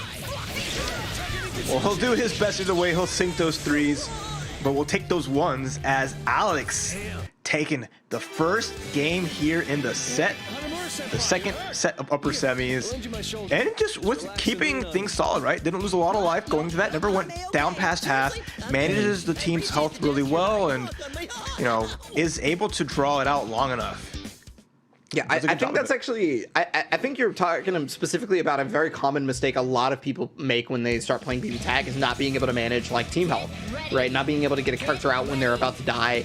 And you can still see that semblance of an issue even in some of the top level players, right? Mm-hmm. Specifically, we saw Yui try to bet it all on an active switch mix-up previously, and that left Adachi dead basically because they had 1 pixel of health. And then you see it on the other side over here with Alex's team health management.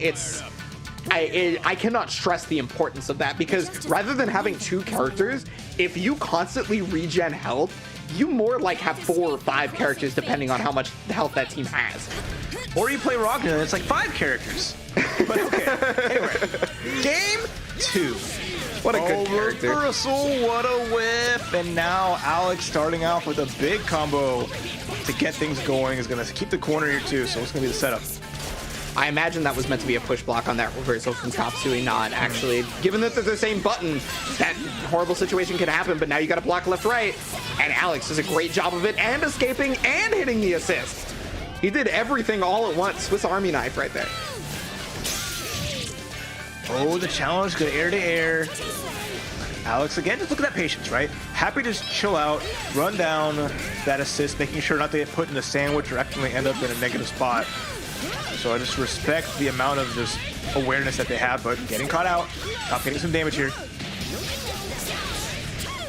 Oh, wow, Throtech immediately jumping V-slash right there. Okay, trying to get that character out. Yeah, Alex lives to catch somebody jumping out. I feel like. Well, they made that move a lot better, right? It's what act after it times, set it and forget it. So it's never like a bad option if people were really wary and might want to play the air game. Okay, forces the CC out. Kanji just runs right in. He's gonna get full comboed and no way out of with no burst since he had a CC to save Yosuke. Yeah, I think maybe Alex was looking for the meteors to be dodged by running forward, but unfortunately it's a bit too big, a bit too slow, whatever the case may be. Kanji on life support right now, and yeah, wants to use that cross combo to be able to get the character out, hopefully. And look, even staying at far enough range that, you know, Chie 6P didn't even connect. So again, just a testament to Alex's positional awareness and knowing where to be against all these characters. Oh, tried to air. What a pickup right there from Alex. Are you serious? Yo, that was godlike. Okay. Oh my god! And took the burst. And took his burst at the same time. Now he's going to be able to kill Chie off this. That was an incredible sequence of events. Oh. Great reaction. Good awareness. There is nothing bad about that. That's the most Alex sequence I've ever seen. If anyone could make it work, it's him. Oh my god. That was ridiculous. That was actually incredible. Oh, he's just going to stop Easy from hitting Alex's Kanji right there. You know, if Chop Suey is able to take down this Kanji, I actually think the comeback is totally possible. Because they're in Rampage time, right? So he's passively building bar right now, and then he'll get bar and health back from Resonance. But got the hit. Too far for any extension there. Chop is going to put out the projectiles, go for Resonance here, try to build more bar up in Rampage time. It's going to come up really fast. Ooh, oh my goodness. Yeah, this is definitely a scary moment right now, and I love that Alex did not call his assist at once right there. Tried to keep the assist nice and safe so that there was no possibility of a loss on a happy birthday, and that's going to allow for Cross Raid to finish it off. What a great combo there from Alex to get it at the end. Just great confirms, great combos. Just every time doing the right option, and you know, even if it's easy or hard, he is just so fun to watch. And just decision making is great. I can't hype him up enough. That's the reason why, I guess, why he was 100% voted by the chat to win, right? Even if Alex loses this set, I'm pretty sure he's won the hearts of many with that one confirm into taking the burst, into finishing off the character. Like, good lord, that was just mwah. That was 100% chef's kiss. I agree. But Chop had his moments. Chop's just, you know, slowing it down. There are long drawn out fights. These aren't the BB tag special where you blink and it's over. These are going down to the wire. It's a lot of back and forth, and that's also a testament to Chop's ability to not be put in bad spots, same as Alex is doing. So he's not getting the close out, unfortunately. Like, he's never being able to play in a position where one character's down and you have the advantage there, but still just making a lot of the things work out for him even then.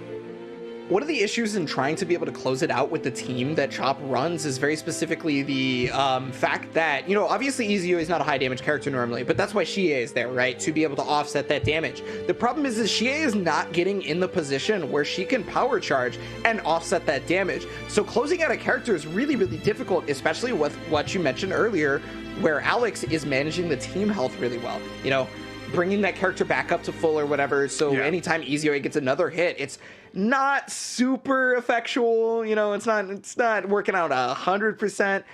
And I can't really tell if that, I mean, no, I can definitely tell that is more playing to Alex specifically trying to play around those situations, right? Because if he got into a situation where power charge was a thing, this could easily be a different set of games. Oh, yeah, of course. That would speedrun it, right? That's the end game. So this is, you know, Alex playing the matchup, saying, hey, you know, I know when to just kind of chill out. If I see a second character on the screen, I'm not going to advance. I'm not going to risk putting myself in a bad position. You could learn a lot from dissecting the play, right? And then Chop's adapting that to themselves as well. Chop Suey is saying, hey, I don't want any of this Yosuke Kanji sandwich. I don't want to be in with the bros. I don't want any of that. So that's why these are drawing out so far, because there's a lot of mutual respect for both players, to each other. So that's playing a lot into this, which I do love a set like this, where you just have, you know, BB Tag will do its thing, but the players, you know, they have some that, you know, diligence and some restraint. When you're gonna see Chop Suey specifically playing around a lot of the Yosuke jumping around, you're gonna see him still at the top of the screen, but it's when you see the projectiles being shot into either in-place teleport or backwards teleport, right? They're trying to stay away from that V/ plus kanji assist, because that Yosuke is one of the best characters at just creating a free sandwich situation. It's a very strong situation, and it makes his power level rise just by that alone. Does all this sandwich talk ever make you hungry? Do you finish up a BB tag tournament and then just immediately call Jimmy John's like, I need something now? Gotta make a sandwich immediately. I might actually go get a sandwich after this now. You and me both. Okay. So Alex with a big lead in the set count, right? Chop gonna have to work their butt off to bring this back. I'm sorry, the moonsault was jumping on top and hitting Izuyoi, and so Chop Suey very smartly was using the low-profile crouching light to be able to go under the moonsault and then the anti-air at the proper moment. It looked silly, but it was also incredibly smart at the same time on the side of Chop Suey. There's the overhead. There it is. There was a chance to call Izuyoi to punish the burst, but up not to. Using those jump C's from Chie to keep Kanji under pressure. And here we go. Potential for some solid damage here. He's gonna get the knockdown. What's the setup afterwards? Oh yeah. But if anything activates if anything activates the Kanji reversal action, it will activate on you, even if it's further away from the actual move. So. And it's just funny too because the Persona did it, right? It just transferred. It's like literally transferred from one body to another. Hey, personas are the extension of yourself, right, as a person. That's true. So it totally That's makes true. sense. It's canonical. Okay, this is the first time Chop has taken down a character. So it's now solo Kanji versus the assault of Izuyoi and Chie. Okay, I like it. Wants to go for the side switch because he recognizes that the cross combo was not going to kill. He doesn't have the bar, right? Can't power charge. Oh, man. Yeah, if he had cross gauge, he could have gone into power charge and been able to finish that off, but unfortunately did not. Yeah, I feel like it left a little bit of damage on the table. Counter hit 5B will combo into the C rush punch or the B punch. But okay, it's fine. Get some damage. The resonance is gone. So now we just have to fight the battle. Rampage time's coming up, so Kanji's gonna have a lot of meter for push blocks. Chop Suey's movement right now is so good. It is. He is oppressing him with movement specifically. Oh, that was a great cool attack to get away from the meteors. Okay, jump cancel. How do we get out? Okay, cool attack comes in. And saves the character. Ooh, gets a hit with the Persona, but too far away for a confirm. Oh, that was great. That was really good. Yeah, I mean, it's head invulnerable, right? So, okay, one hit. Is there a mix-up, though? There is. Yeah, and he tried to catch him jumping out. Good patience there. Good push block. And now all it takes is just one hit here to take Kanji down. Where's it going to be? There it is. Teleport jumping. You didn't see nothing. How are you going to block it if you can't see it? I mean, the way Alex was defending against cross combos left and right there, I would believe it that was the only way to open up Alex there for just a moment. It was, yeah, you got to make it so it's literally unseeable, right? Unseeable mix-up. You cannot dodge what you cannot see. So there you go. Chop on the board. What was looking to be a sweep, Chop bringing it back, and now here we go. Did you just Gen Super? Is that Gen Ultra 1 or Ultra 2? You cannot dodge what you cannot see. You got to boot up another game to figure that out. I think it's Gen Ultra 1. It's Gen Ultra 1. It's been a really long time, so I forgot at this point. But. All right. Game 4. We're going the distance. Again, these are... Isaiah talked about it before. Bonnick said these is a super compressed top 8 skill-wise, So as much as you think it's going to be a sweep or one's going to run over somebody, all it takes is that little bit, that switch to flip, and bring it right back. So that's going to be a lot of this matchup. As Chop again, getting that one character down made a difference because he can play that patient game against only one without being the worry of the cross combo or anything like that. So that was really nice to see it work out in his favor. Yeah, Chop Suey's decision making and movement is so impressive as of these last couple of games, right? Really finding the way to move around. And again, that's the decision making right there. Anti-air on the moonsault. Moonsault's been anti-aired a couple times. There was the one bad call out on the Z-Saber. Oh, it takes us one bad call. Now you're in the corner here with Kanji. Nice block of the pressure, but the throw. Goal. Perfect timing on the command grab to beat the push block. cash out to make sure Chop Suey's Easy has as little health as possible so that one more mix-up could do it. Oh, the burst, wow, did actually work. It looks like Alex was specifically looking for the burst there, and now Yosuke is gonna go down here. Yep, just a god hand later, and now we have Chie with full life. Kanji with a slipper lost, but now Izuyoi can just chill, get her life back, and now we can play that 2v1 game. Oh, beautiful call out right there. Was trying to get the full damage conversion, but couldn't on that one. Here's the mix up. Is that gonna connect? Yeah, Just the command grab doesn't work. The counters linger for a little longer, so the catch was perfectly timed on Chop's Chie side. has a really long lingering counter out of most of the characters with counters. But, so, there's that level 3 power charge. And Bye-bye. God hand, that's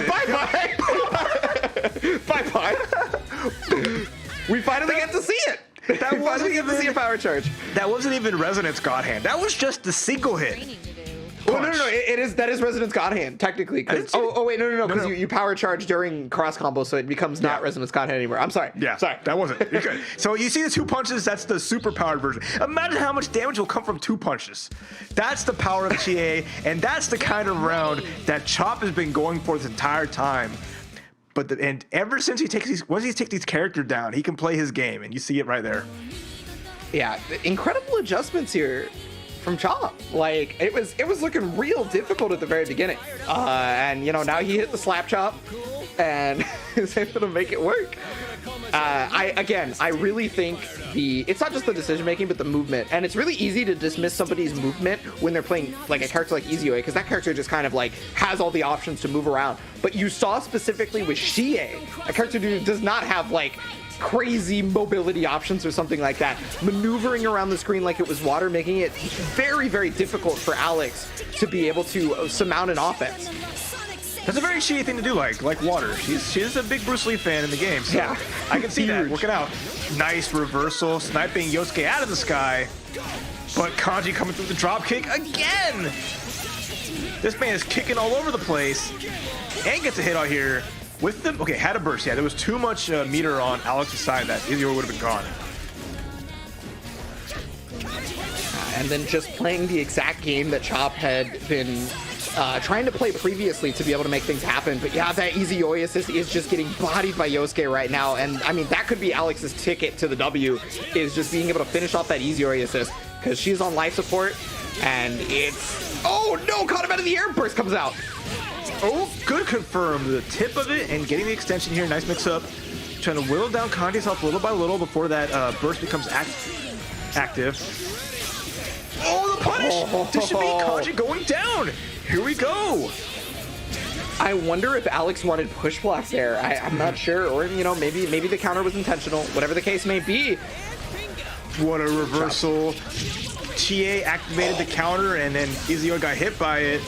Another great pickup, too, from Alex. And now it's one-on-one Persona versus Persona. It's going to be Yosuke versus Chie. Both level 4 Resonance right now. Got the hit. He got Astral. Is that it? He's going to do it. Astral finish. An instant. There you go. Oh, my goodness. Let's go. That is an instant kill. No matter how much health you have, an Astral ends the match. No matter how much health you have left, as long as you do not have that secondary character, if the opponent has 9 meter, Resonance plays, you get that Astral in there. One hit from Alex changed the tide completely. Taking out the Izuyoi, the Resonance was there, the 9-bar, the Astral cancel on the V-slash. As soon as the V-slash touched the ground, he hit that, the down, down, down, and just, we heard Fog, the best song out of Persona 4, and what a way to get to upper finals. If I am Eon, I'm like, this is what I have to deal with. I have to deal with this Astral user right here. Oh my gosh. We really don't get to see a lot of Astrals in higher level play. It's the reason being is a lot of the time you're using a ton of meter, and a lot of the time matches don't really get to go on that long where people have 9 bars even if you aren't using all that bar. So it doesn't happen a lot anymore, but when it does happen, it's obviously as strong as it's optimal, right? Because it instantly ends the game. Yep. It's like I don't have to worry about anything. But then when you drop it and you're like, but I mean, why not? When you have the hit and you go for it. But kudos to Chop. Chop brought this back all the way. just being down 2-0 had such momentum going in, trying to bring back this reverse sweep. Decision making was on point. Whenever they would take down a character, it would look so much better for them. It's just that Yosuke being by himself, the threat of Alex's Yosuke. You see it there again, popping off.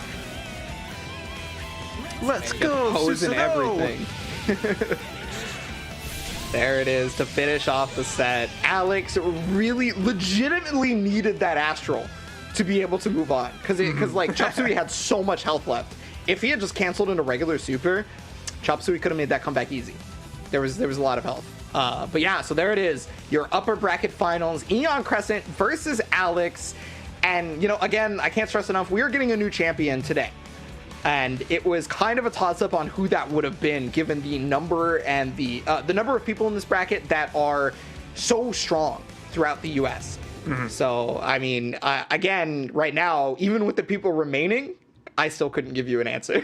It's tough. It's tough, man. I mean, it's just strong competition all around, and you can be part of that competition yourself. Just follow along at the link on the bottom there, compete.playstation.com, and you can enter yourself into the PlayStation 4 Open Series. Play in one of the weekly events, do well enough in placing in one of those, and you will be put into the monthly finals. And you have yourself try to get a piece of that nice prize, have that prestige of doing so well and taking it home. So by all means, the more the merrier. And I hope to see a lot more variety, because we've been really good about it. Like you mentioned, a new champion every time. Let's keep that up.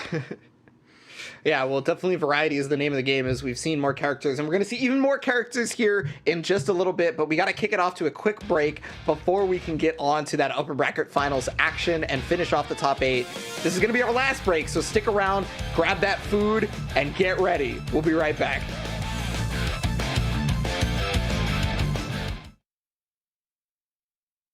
On February 5th, the PS4 tournaments will be celebrating, well, you.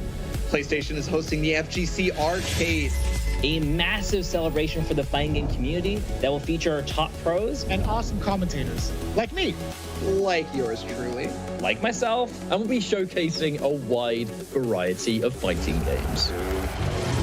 Mortal Kombat 11 Ultimate, Soul Calibur 6, BlazBlue Cross Tag Battle, Under Night In-Birth EXE Late Claire. There will be some intense matchups, all the top level play you could possibly imagine, and more. So make sure that you tune in on February 5th. See what fighting game shenanigans unfold, and of course, plenty more to look forward to. PlayStation. So many world-famous players, they started online. We are good to go for our first match of the stream. We're here for FIFA 20 action. Who will be the overall grand final victor? The next PlayStation FIFA superstar. I think the level of play that we're currently looking at, and it's fantastic. No one leaves today empty-handed.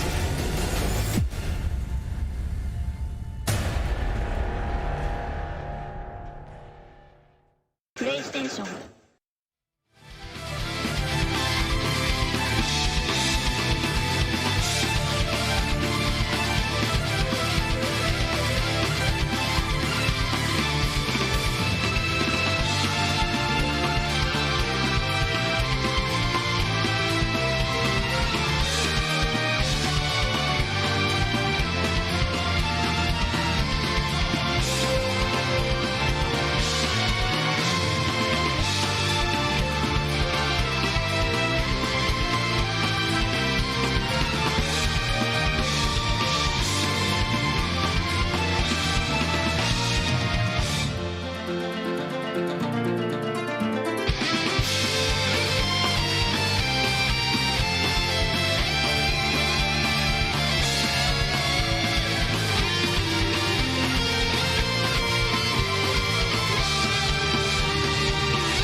All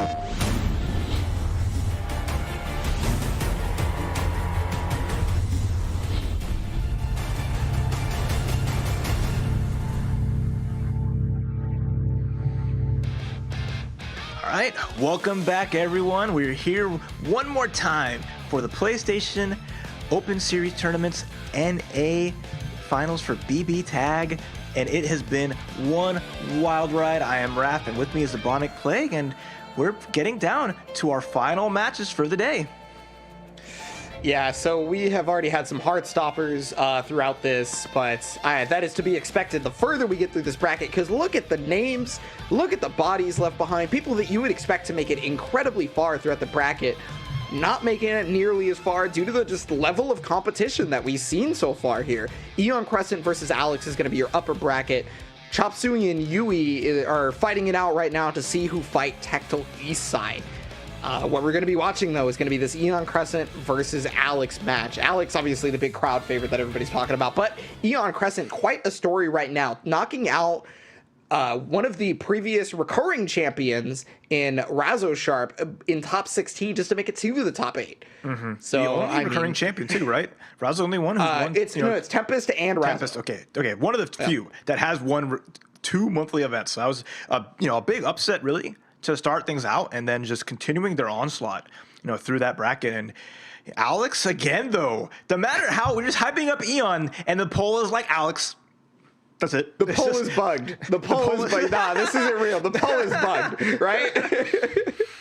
No, I mean, I guess I can't be too surprised after the first time, right? Alex has been the crown favorite for the Open Series and outside of the Open Series in ever since like one of the big events that they did well at, which was Super TSB, right? Yep. I mean, obviously everybody's always hyped for Kanji because that character's not very well known, and whenever he does stuff, it looks sick. But okay, so he's actually been sticking with his guns the whole time. This is probably the biggest surprise for me from Alex. I would agree with you. As just sticking with the same team the entire time so far.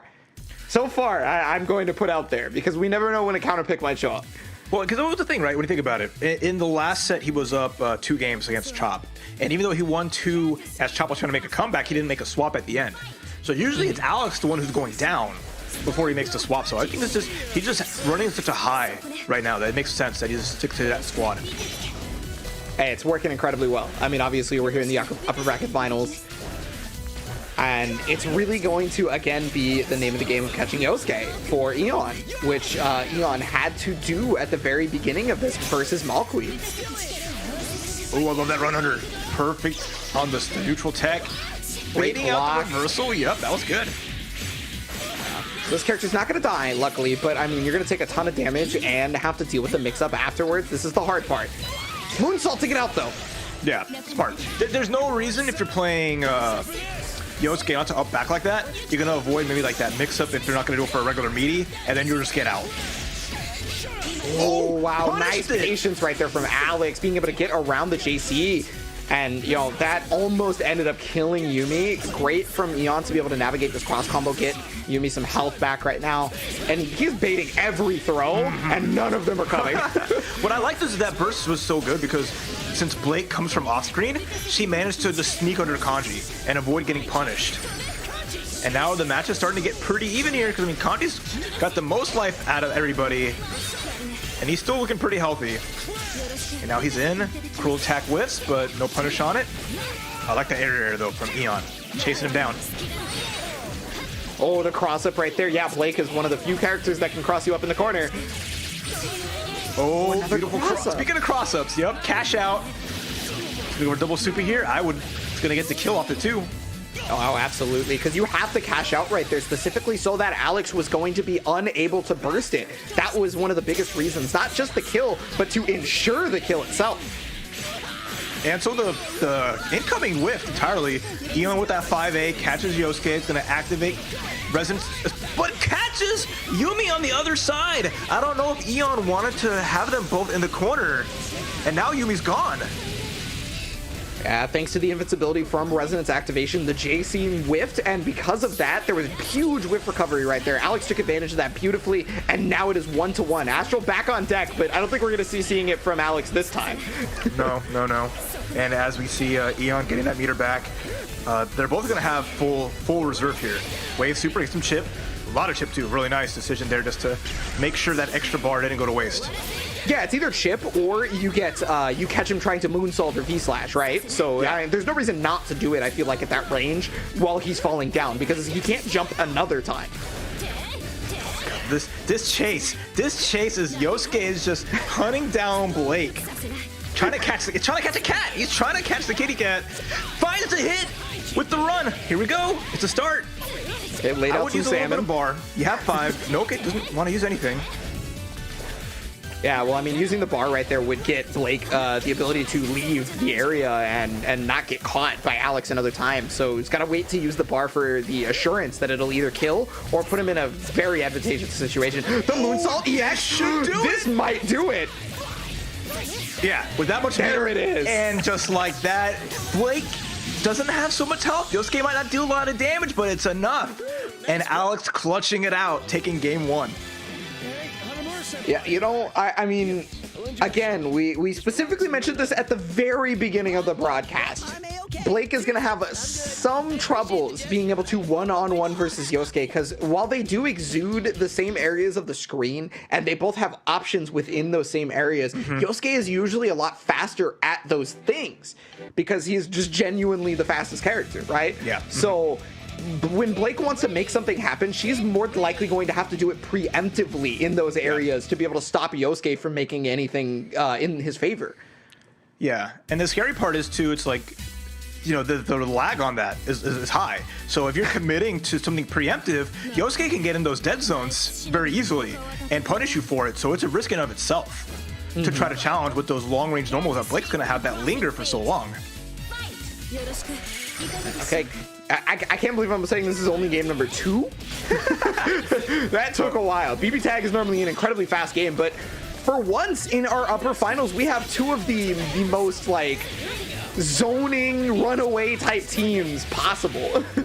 Yeah, like Alex will slow it down, and everyone who faces Alex, they know what they're dealing with, right? They're not trying to get put into anything, just like that. You see what happens? You start getting hit, you get put in that assist cross-up blender, and now Blake lost a lot of life. Here comes Kanji drop kicking.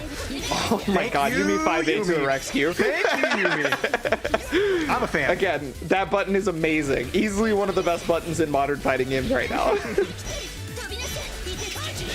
It's funny too, because like she never had that before. She's brand new to fighting games, the traditional fighting games. In this one, traditional. so it's just funny to see that. All right, gotta get a setup here. Ooh, that was an mix interesting yourself type of a up. reset. Just letting. Oh my god, cross up. What a cross up! Nasty stuff. Yumi going down, and the little chair at the end, just a cherry on top. The chair E on top. Yeah, get it. Anyway. Yeah, no, I was with you on that one. I wasn't gonna say it, but I was with you. All right. Oh yeah, I mean it's gonna be a huge amount of damage required to be able to make a comeback right here, because Kanji having some pretty high health and Blake not being super high damage output, and now is gonna have to deal with this mix-up here. It's like 10 plus hits from Blake versus 1. Okay, super. It's not gonna hit both characters, which is what Eon Crescent would desperately need, but at least he gets out of the situation. Yep, and got some damage on Kanji there. Although Alex is like, I'm fine. I got Yosuke to run away with. I can let Kanji heal, but the hit with the 2A, here we go. Hi. Yeah, I mean, it more than likely wasn't going to kill even with the cross combo because of the 2A starter. So I don't think Alex is too perturbed about the combo drop. Oh, full conversion here, and he has no burst. Rampage time is also about to show up here pretty soon. So, I mean, Eon Crescent is going to have all the bar to work with here in a moment. Oh, Great reversal. Time. Beautiful time. Now in the sandwich. Jumps out. Okay, good double jump to escape with the momentum that she had from running. This is... It's a lot on the line here. And it could be anyone's game if Eon can get some hits, but unfortunate. Gets hit high, doesn't block low. Alex now up again, 2-0. Yeah, Eon had to navigate that as slowly as possible, had to only take an option if it was heavily in their favor because of just how little life they had left, how the resources basically weren't going to get them a whole lot in that kind of situation. And Alex recognized that and was like, okay, if you want to play it slow, we can play it slow, but it's going to be slow in my favor. Yeah, Alex is happy to play it slow. You want Alex to just sit back and let Kanji get all that life back? He'll do that anytime, especially when he has that life lead will put him at advantage, and it's on Eon to make it happen. That's always the hard part. When you're down like that, it's okay to back it up if you can pick those spots and make damage count. But if you're continuously letting your opponent continue to have a life lead, a growing life lead, you just make it more pressure on yourself as that timer goes down. Well, I mean, it's going to take some serious adjusting right now for Eon, and I think that's exactly why they're taking a moment here, because they have to win 3 games straight. They don't have a choice at this point. Otherwise, they are in the loser's bracket, and they're going to be waiting. And loser's bracket is much more difficult to be able to win the tournament from due to the fact that, you know, the person in winners has the extra set. And you also have to win versus the numerous amount of people clawing through, right? So yeah, no, you don't want to be in the shark-infested waters. No one ever wants to be put down there, and it's rough down. It's rough being on the lower side, you know. Upper is where it's at. You're right in that high. So, to be honest with you, I'm more afraid of the upper bracket a lot of the time because the upper bracket is with all the people who have not lost yet, so they're clearly stronger than everybody else, right? Yeah, but everyone on the bottom is in the corner. They have nothing left to lose except to get knocked out, so they risk it all. Bloodthirsty. Don't want to run into that. Potential match point here for Alex. What Caught the jump C. Oh, what a mix-up. Oh, yeah, he was looking for that burst immediately. Yeah, that was such a great just delayed bait, and then just to beat the throw. That was nice from Eon, who's strong coming into this one. Nice block on the sandwich. What the heck? That is Kanji specific. Okay.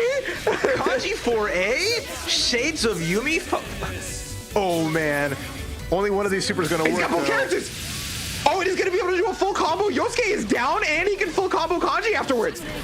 Oh, that was the absolute best possible situation Eon could have hoped for. And yeah, the Shadow Clone's going to make it real hard to see what the mix-up is. Immediately dying there. That's amazing. That's amazing. There's only one turning point in that match, and it was very clear which one it was. Well, I wouldn't say the turning point because it was Eon all the way. Eon looked really strong, had a lot of damage going off, and then it was just extra. It was just solidifying that this is Eon's game when that happy birthday super happened. Alex went all in with the command grab super, but Yumi wasn't having any of that. Yeah, it allowed for a speed run rather than the slow, methodical match that we thought was coming. And that's a change, right? You amp it up, turn it on. Don't let Alex a chance to breathe. And, you know, all it takes is one mistake, one little slip up, and then it all just goes to pieces. Whatever the highest gear your car has got, it's time to hit it at this point. Pedal to the metal, as they say. So this is the boost that Eon gets. This is important. It's again showing that I can damage Alex. I can take a game off him. I just need to take 2 more. Yes, Alex has the advantage of, you know, being up 2 and that he can make any changes if need be, but right now he's not. Okay, so, I mean, that set point didn't matter a whole lot, and that's another thing that happened last game right there specifically was catching Yosuke out of the option he did almost immediately, whether it be V-slash or a jump C. He found, oh, that was incredible! Oh my goodness, that was so good! So immediately cross-comboed on recognition of the V-slash coming out, and then supering as soon as he was able to hit the ground. The chef's kiss again and again. Oh my god, that jump. Catching with the drop kick. Alex trying to bring some back. Gonna have to bring in Kanji very soon here since Yosuke is hurting real bad. Oh, the 5A! And that's gonna catch it with the 4P assist. Wow, he was trying to find a way to get Kanji to work. Yeah, that 5A just delivered my tax returns, dude. Like, IRS isn't even accepting those yet, and they just brought them to me. Far enough away to get an extension, but drop the drop kick at the end, gets a hit, and now it's tied up. Oh no. Oh, wait, We've seen this before. We've seen Alex make the comeback because of something like that. But, okay. Good anti-air. Anti-air. It's level 2 resonance, so you're never going to get a chance, to get the 9 bars for an Astral. So now it's just going to come down to avoiding any chip from Blake. Yeah, he's got to watch those command grabs right now. That's going to be the hard part, but great connection into the conversion. Yeah, that was really nice. Caught at the tip for the anti-air. Now just one more hit is all Crescent needs to send this to the final game. Okay, yeah, recognizing that push block immediately, recognizing that Alex was trying to go for the 5B, didn't get the full conversion, but got the 5B himself, and Eon staying alive again, 2-2 now. Look at Blake, what she's saying. Unfortunately, I'm no pushover. 100%. That is Eon right now. You thought with 2 games up, Alex, that this would be over just like that. You wanted this to be a 3-win ride to the grand finals, but Eon has another thing for you. There's more gas in the tank, and I just love to see those adjustments, the pressure that's being applied, and Eon with the life lead has just amounted to 2 clean victories, as we've seen just right now. Oh, this is final game of the upper bracket set. So any adjustments on adjustments now are all in the lap of Alex. Alex has got to make the final one. And look, the way Eon is specifically just deciding to wait for whatever Yosuke does at the top of the screen and then punish it that way is such a strong adjustment, because that's kind of how Alex has been getting away with a lot of stuff in the earlier sets, has been just getting to the top of the screen, but close enough to the opposing character that he can then V-slash or jump C, teleport, whatever it may be. And so why not take that game plan that your opponent has, find the hole in it, and then let them try it so you can just keep it going. Yeah, really good, really good. The adjustments, man, the adjustments have been great. It's all on Alex now to make the changes himself. I mean, he's sticking with the squad, but that run catches, and I love that side swap, comboing into the 6P from Kanji. Yeah, grounded approach is the next level of adaptation, right? Because Eon is specifically looking towards the skies to stop Yosuke. Most people are when they fight Yosuke, to be honest with you. I feel like it's incredibly common. So the run is not something that you're looking at. I mean, it's quick as he is. It's a hitbox all the way through, and look at this lead that Alex has right now. He's getting big damage. Didn't go for a second super, but the reversal is going to get Yumi out of there. Yeah, unfortunately, Yumi did not get a chance to play right there. And now you're going to have to deal with this mix-up. You're going for the command grab. Oh, Wave Super is only going to be hitting one character here. And that's going to allow for Alex to get the hit. This should be death. That should be Alex should be moving on here. Zap, zap, zap. Gonna go for the super in the air. One last dab. The final dab. On him. As Alex takes the set 3-2. Yeah, that one change probably just kind of gutted the entire mindset that Eon had, and Eon then needed to start catching up to what that one change was, and by then it was just a bit too late. Again, looking at the skies, normally when you're fighting Yosuke, anybody's gonna do it. So would you just run on the ground? He just ran at her. That was it. He said, you know what, let me just run up at you, and boom, that started just avalanche of destruction. So if you take a look back at that set, that was just really good from Alex to capitalize on that one hit and then just keep that momentum going. Great comeback from him in that first game. You see there, taking down the Yumi. So it was just like, again, just the power of Alex. Never down when you think he is, just able to bring these back and just play so well in that sense. Well, 100% of the chat apparently called that set right there, because again, 100% of the chat is what decided that Alex would take it, evidently. I wonder if the chat is going to be still 100%, versus whomever gets to grand finals. I guess we'll see. We'll find out. Considering Alex is going to have a 3-game buffer, that's not a bad bet, right? Everyone's been, gambling in a way this past week. So I'd like to think that they have a little hold on odds now. Doing pretty well, That's fair. Yeah.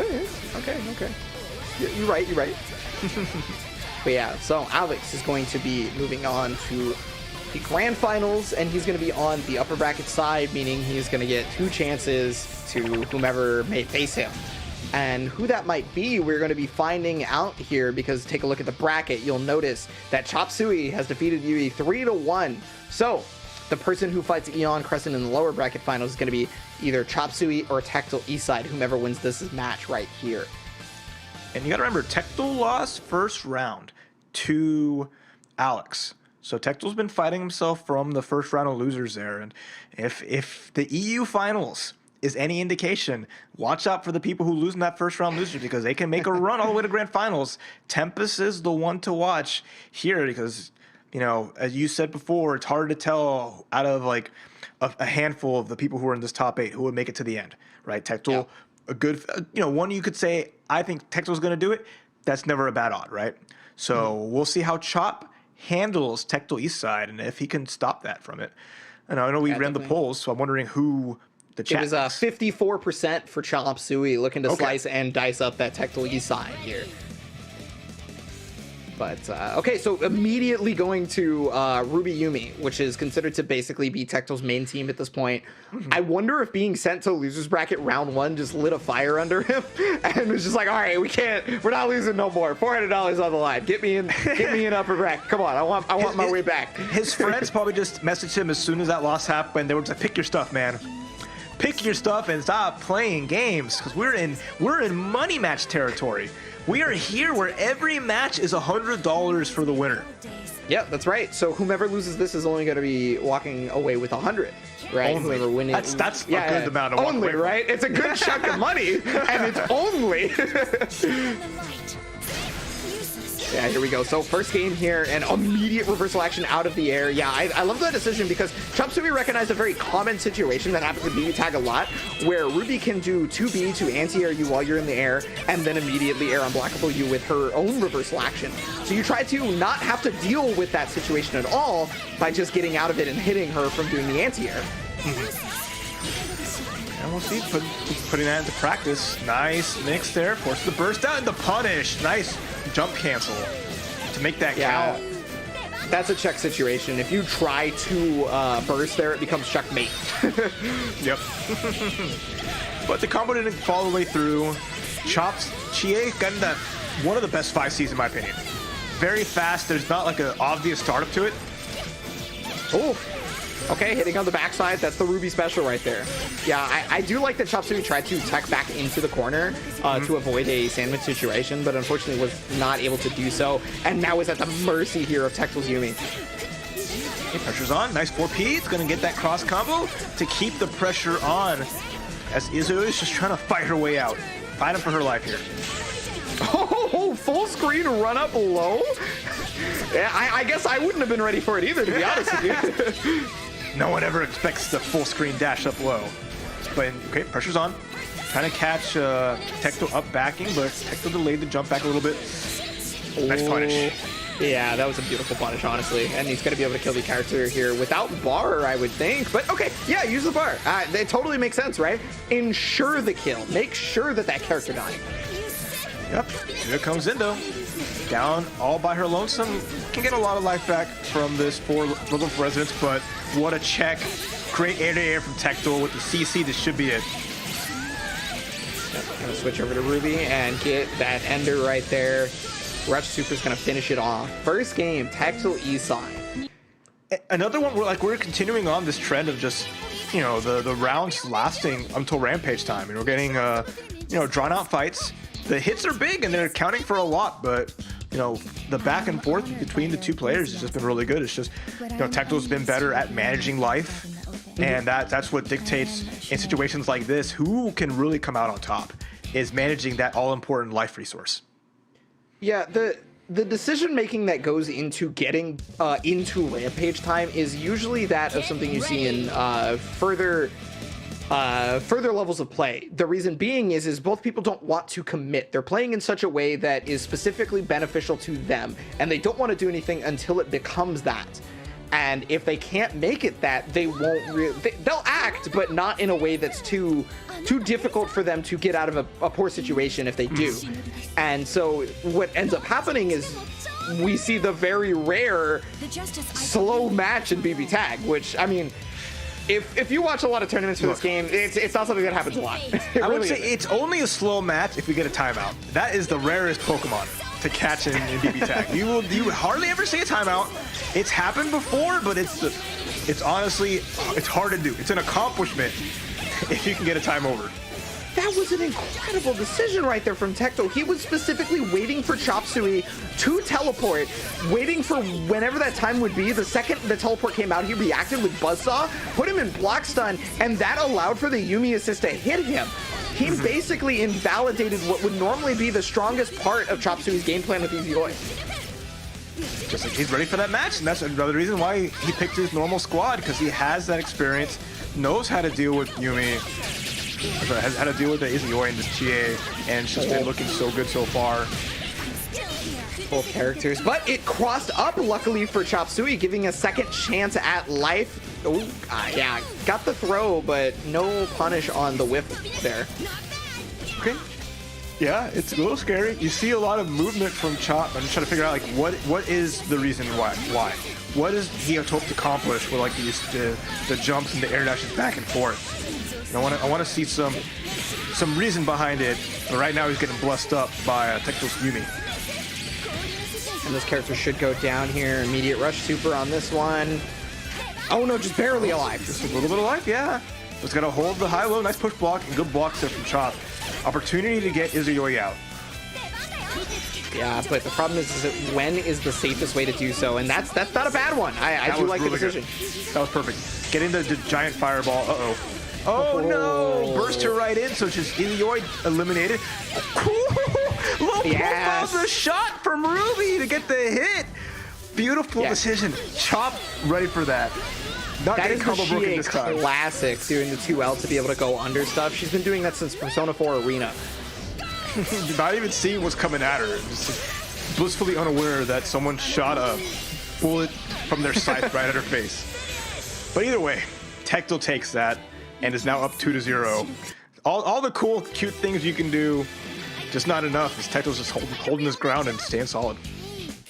Yeah, I feel like that's actually kind of the name of the game for Tecto. It has been for a really long time. It's just being able to stay solid. He's always been just a solid player in whatever the game plan is. Just very little slop. You know, I mean, he can scramble for sure, but definitely solidity in the game plans. Yeah, he's that kind of mass, staying solid and not wavering as much as possible. So good stuff there, but the set's not over yet. As Chop has shown, he's not afraid of bringing it back, being nearly down and out.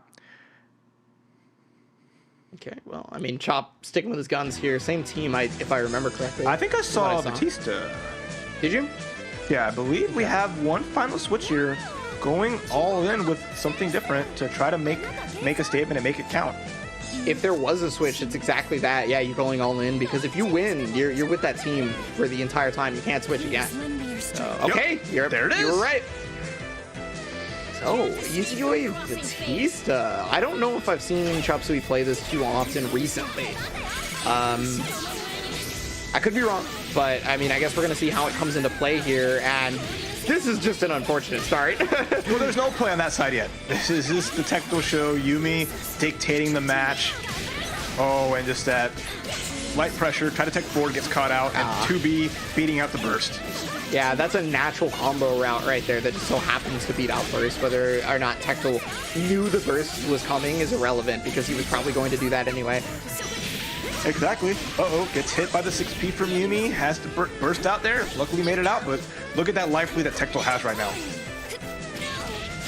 Yeah, well, and with that life lead, he can play without fear, goes for the jump loop. Love to see it.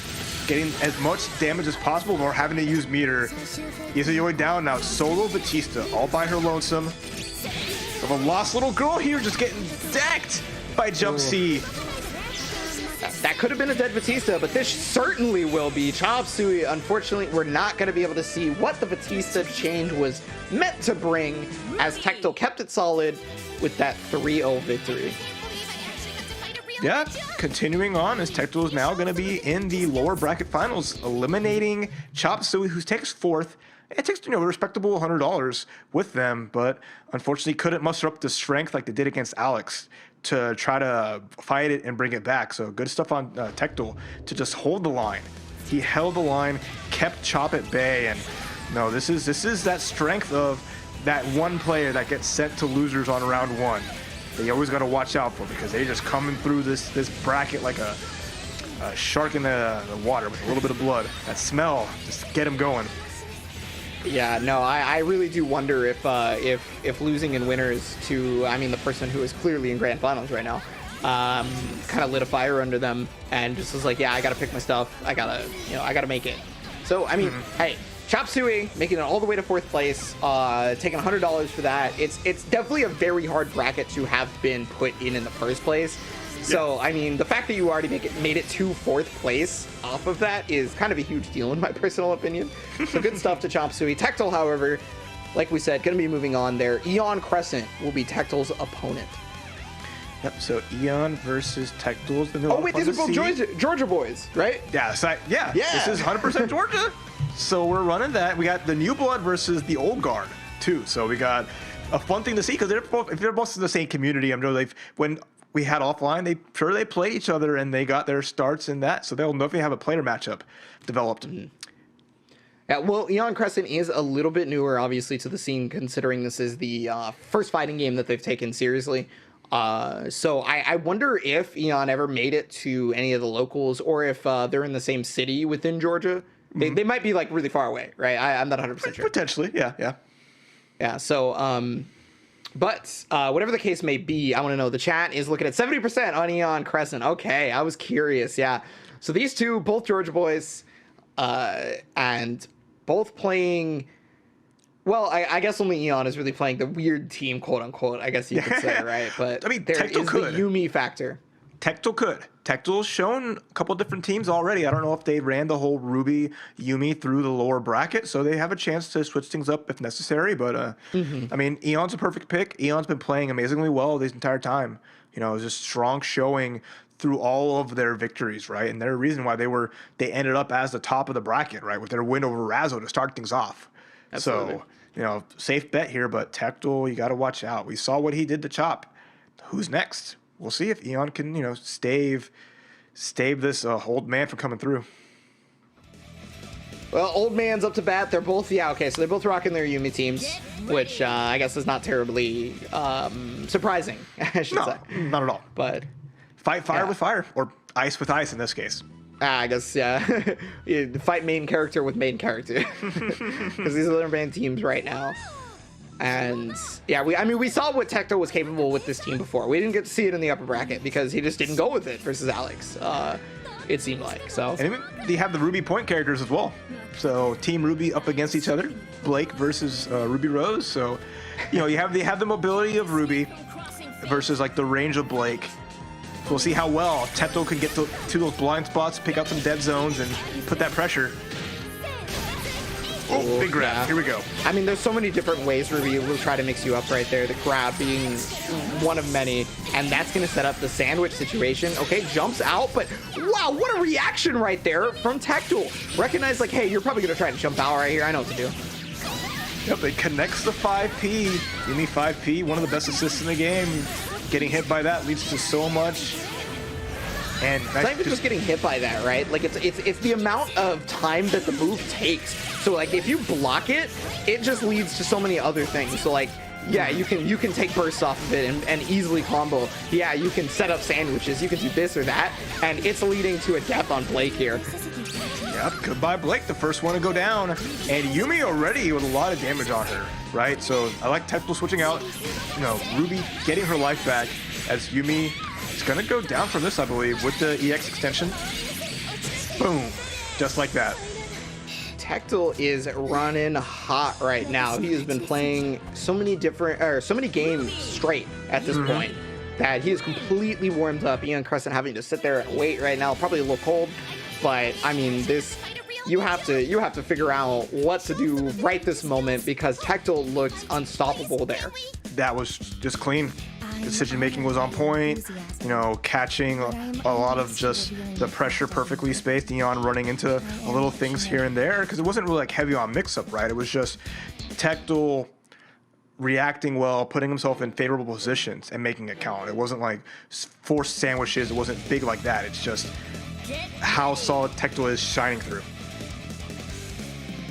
Okay, so what can the adjustments be, though? I mean, Blake has such a trouble fighting up close, fighting a character that can do the kinds of things that Ruby does, because again, you know, it's like her jumping normals are kind of fast, but not really like the rest of the things that go on the ground for her. And Ruby is not the fastest character in the game like Yosuke, but incredibly mobile and can meet Blake where she would normally be really strong. Yeah, and the power of, like, you know, Ruby's hitboxes on her moves also accentuates that. Those jump Bs will just dominate everything. Oh, punished. The jump C from Tectal, nice from Eon. Gonna get a little bit of damage, force her in the corner. Okay, yeah, I wanted to go for the overhead, but no dice right there. So we're just trading punishing jump C from Yumi, is what this looks like. Both players betting the farm on that, but nice burst there from Eon. Okay. Got the hit with the Yumi 5P. You were talking about it a little bit earlier. The strengths of that assist are incredible, and I don't know which side where that was on, and if you think you know, you're lying to me right now. We don't want no liars here, right? So just be honest. You got hit, you got hit. Okay. Nice DP. Caught Tectal trying to jump out, and beautiful cross up with the jump cancel. Ooh, yeah, I was unable to get the burst out before the super happened, so this could be a dead Yumi, depending on how much damage. It is the Resonance version, I believe, yeah, right? It's no, it's enough. Yeah, it was Resonance. So you saw the extension of damage there, and now it's Ruby Rose all by her lonesome as the opposite end of this. So good stuff from Eon to really dominate game number 2 here. Well, I mean, look, if I think any character can make a 2v1 comeback, I'm going to say Ruby has that ability for sure. This character has everything and is very strong solo. That's right. With a little bit of bar. You know, we're not close to rampage time, so we have to be a little more mindful of it. But that EX is going to be a lot. Second EX coming through. The dead character if he hits it. Okay. Nope, not quite. The fadeaway shot didn't work. But the mix-up, nice reversal. And is that going to catch? Yes, it does. It does. Yeah, well, I mean, that's actually kind of not a bad scenario for Eon Crescent, right? He's able to stay alive regardless of that connecting. And got the cross-up overhead there with the JA. Or maybe it was just overhead. I mean, it was at least overhead because the red exclamation point showed up, but I don't know if it was cross-up or not. It was just that good a mix-up. No one blocked that either. Good decision there from Eon, and now we're tied up 1-1. It's just that little, like, you know, how Blake can pull you towards just a little bit makes that really nice. So it's just like, what is your position after that? You got to be really paying attention so you don't get put in that Blake blender. I think this set is already showing that BB Tag is sometimes just incredibly volatile, where you can just lose a game in like 3 seconds. Looked like your opponent is just all the much better than you, which is not actually the case. You get into the second game, you keep that composure going, the mark of a champion. And I mean, look, we're 1-1. That first game looked terrible for Eon, and it did not phase it. Okay, yeah, Eon got voted on. That confidence from the crowd. They're sending him this energy right now to see it through, to get the grand finals. But game number 3, we'll see who takes the advantage in this set here. All right, so already attempting to navigate around Ruby, kind of like not using the air actions as soon as you jump is a really smart plan, because yeah, the Ruby player is going to be specifically looking to punish whatever that air action might be. Oh, the 4P. Yeah, we talked about how strong the Yumi 5P is, but like just every assist in the toolkit is incredible, without question. 4P has a lot of height on it. 6P can start some offense. So, you know, again, that excellent assist package. Great as a point character. She might be a little dry to a lot of people's taste, but you can't argue with the results. Really unfortunate active switch mess up on that previous mix-up for Eon. Probably made it much less of a good situation for him than he probably wanted, but this is going to be the best possible situation. Just the Rekka starter is going to be so much damage, and that's going to be it only prorates once, so the rest of it does not scale.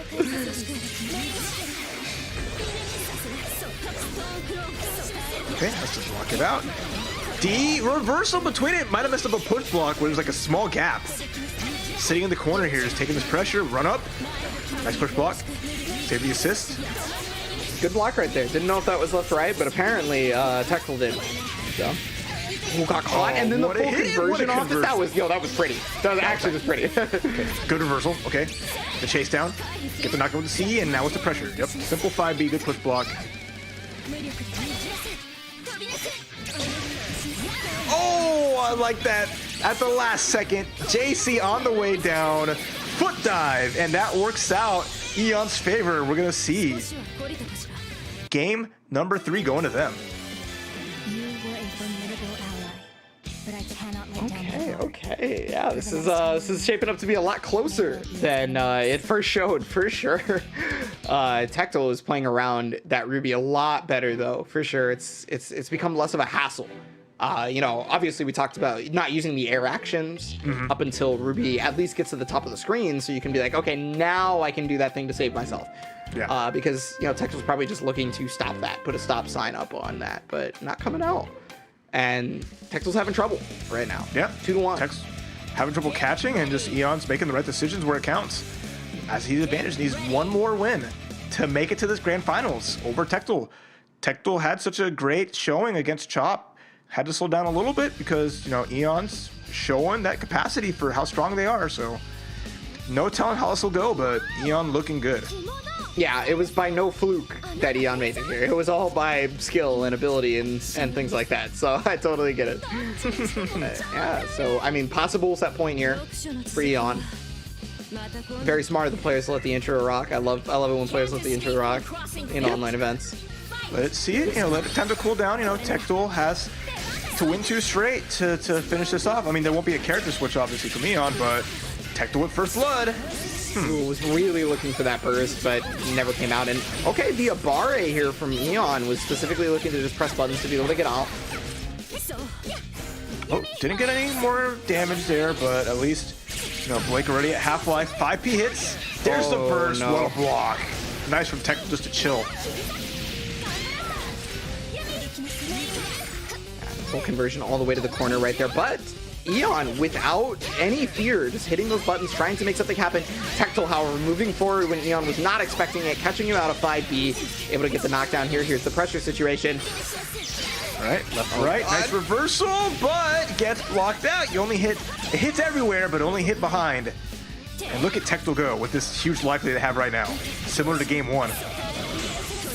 Well, it's all on Blake right now. A mountain of damage to climb to make happen right now. Resonance is activated, but it's only level 2, so he's not going to get too much meter. You see how slowly? Yeah, Ruby's going to get caught. Oh, but the 2A. Ruby took that damage like a champ, and here comes Tectal to run out that rest of that resonance. He's going to go for no cross combo. Just wants to set that last mix up with that jump C, and that's going to do it. Yeah, okay, 2-2 already. Yeah, we mentioned that it was becoming a very close game, and it is now the closest the game can possibly be, because one of these two will get the absolute pleasure of fighting Alex up in that grand finals. But who will it be right now? I don't know. Both players, the rounds that they've won, they've looked amazing. You know, there might have been like one that had a lot of back and forth between it, but the rounds that Tectal's won has just been him steamrolling.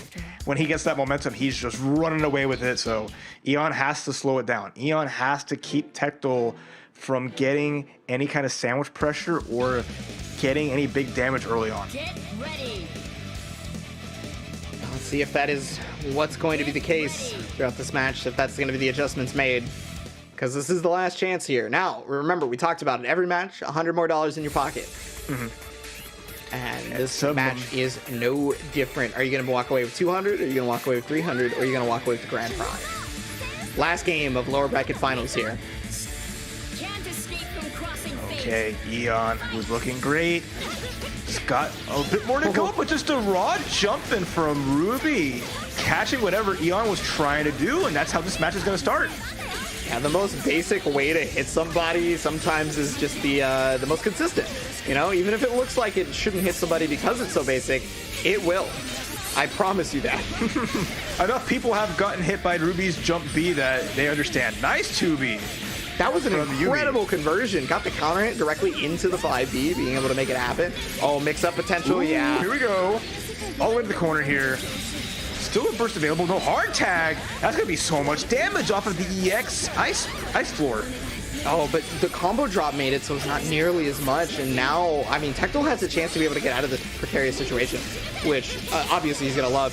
Got the hit, and he might be able to fully combo this. He's gonna do exactly that. Wow, that rivals Alex conversion from earlier in just the awareness and how much it worked. Oh, hit the 2A, didn't get anything from it though. That's gonna work from behind. That was beautiful. Wasn't That was expecting beautiful. it to hit on the back end. Got with the cross up. Great decision from Tectel. And Eon on incoming is unfortunately going to be getting mixed up right there. But fortunately for Eon, there is no bar available for Tectel.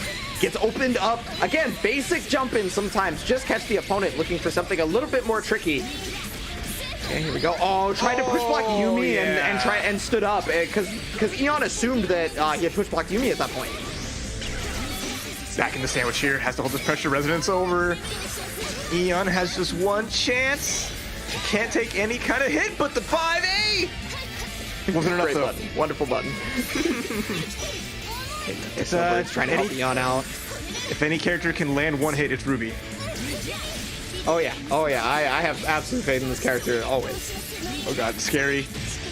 Oh yeah, forced the meter take and then wanted to get away from the snowbirds. Got clipped, and Tectel is going to be moving on to the grand finals versus Alex. Eon's gonna be walking away with that. I believe it's $200. Yes. So that's pretty good. That's pretty good. Third place there. Really good showing there from Eon. You know, started a great run in the winners bracket, made it all the way through to here.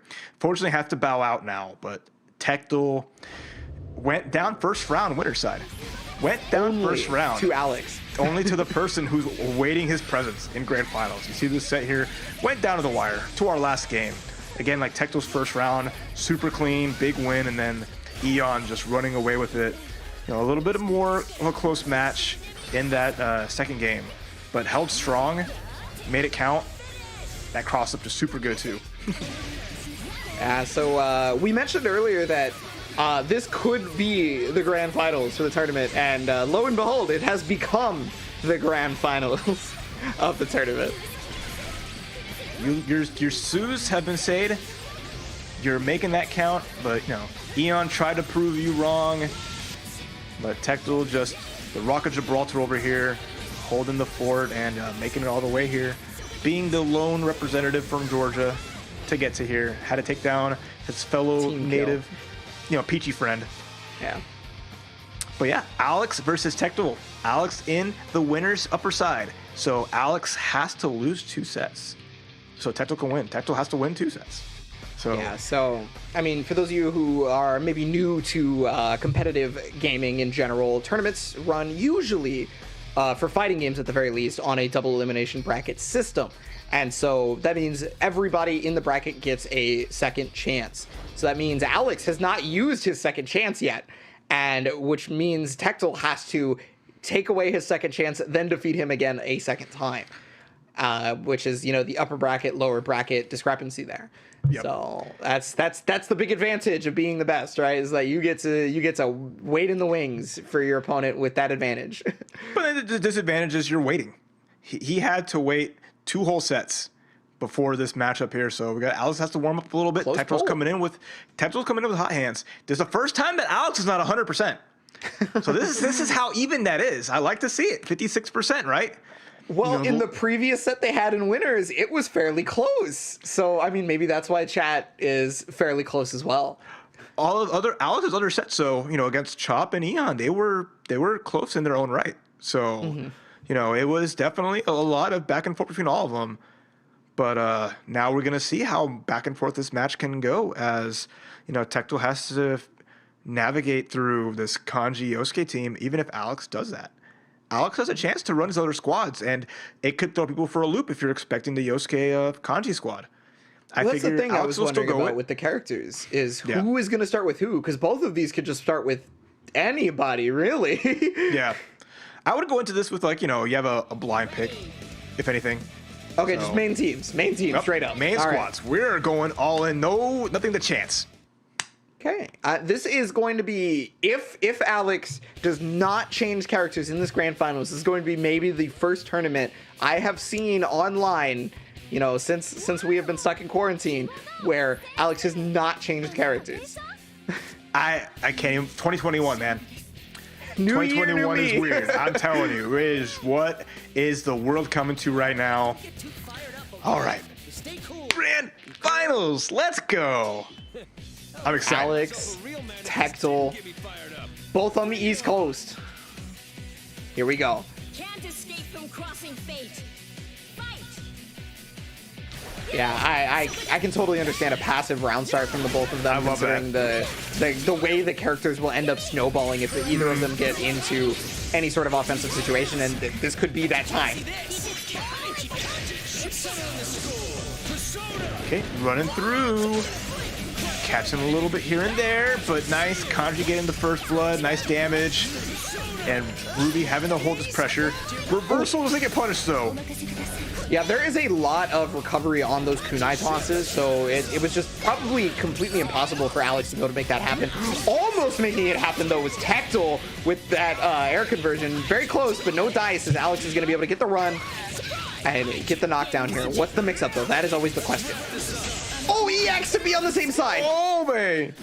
All right, Ruby comes in, saving Tectal's bacon. And small life lead for Alex here. I mean, I like the Yumi coming in as a point character, just trying to shut down the assist, just like that. Kanji can't get anything in, any words in edgewise. But he gets the dropkick though.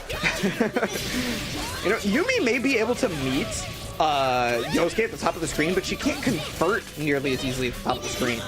Yeah. Unlike Ruby. Ruby can do that, but Yumi is clearly having some troubles because he's getting those hits, but nothing's coming of them. Yeah, you stay high enough where the jump C doesn't have a hitbox on it, then you're fine. Because jump C does like lift up a little bit, but it's all down on her lower body. Oh, that was super smart setup right there. So he left the Yosuke 4P in the back line while he had the anti-air command grab persona to goad Tectal into destroying the persona so he didn't get command grab. And the second he saw the snowbird, he blocked, or I mean, he hit him with the 4P, and now he's got a dead Ruby as well. And Yumi with no life here is going to have to resonance eventually, get the snowbird and popping it, but any errant hit. Okay, I like that. Just jump C into moonsault out. Counter hit. Oh my god. Yumi hitting everybody. I cannot believe it lingered on hitting the kanji assist right there. But it did, and it worked out beautifully. The JC is going to stop the throw attempt.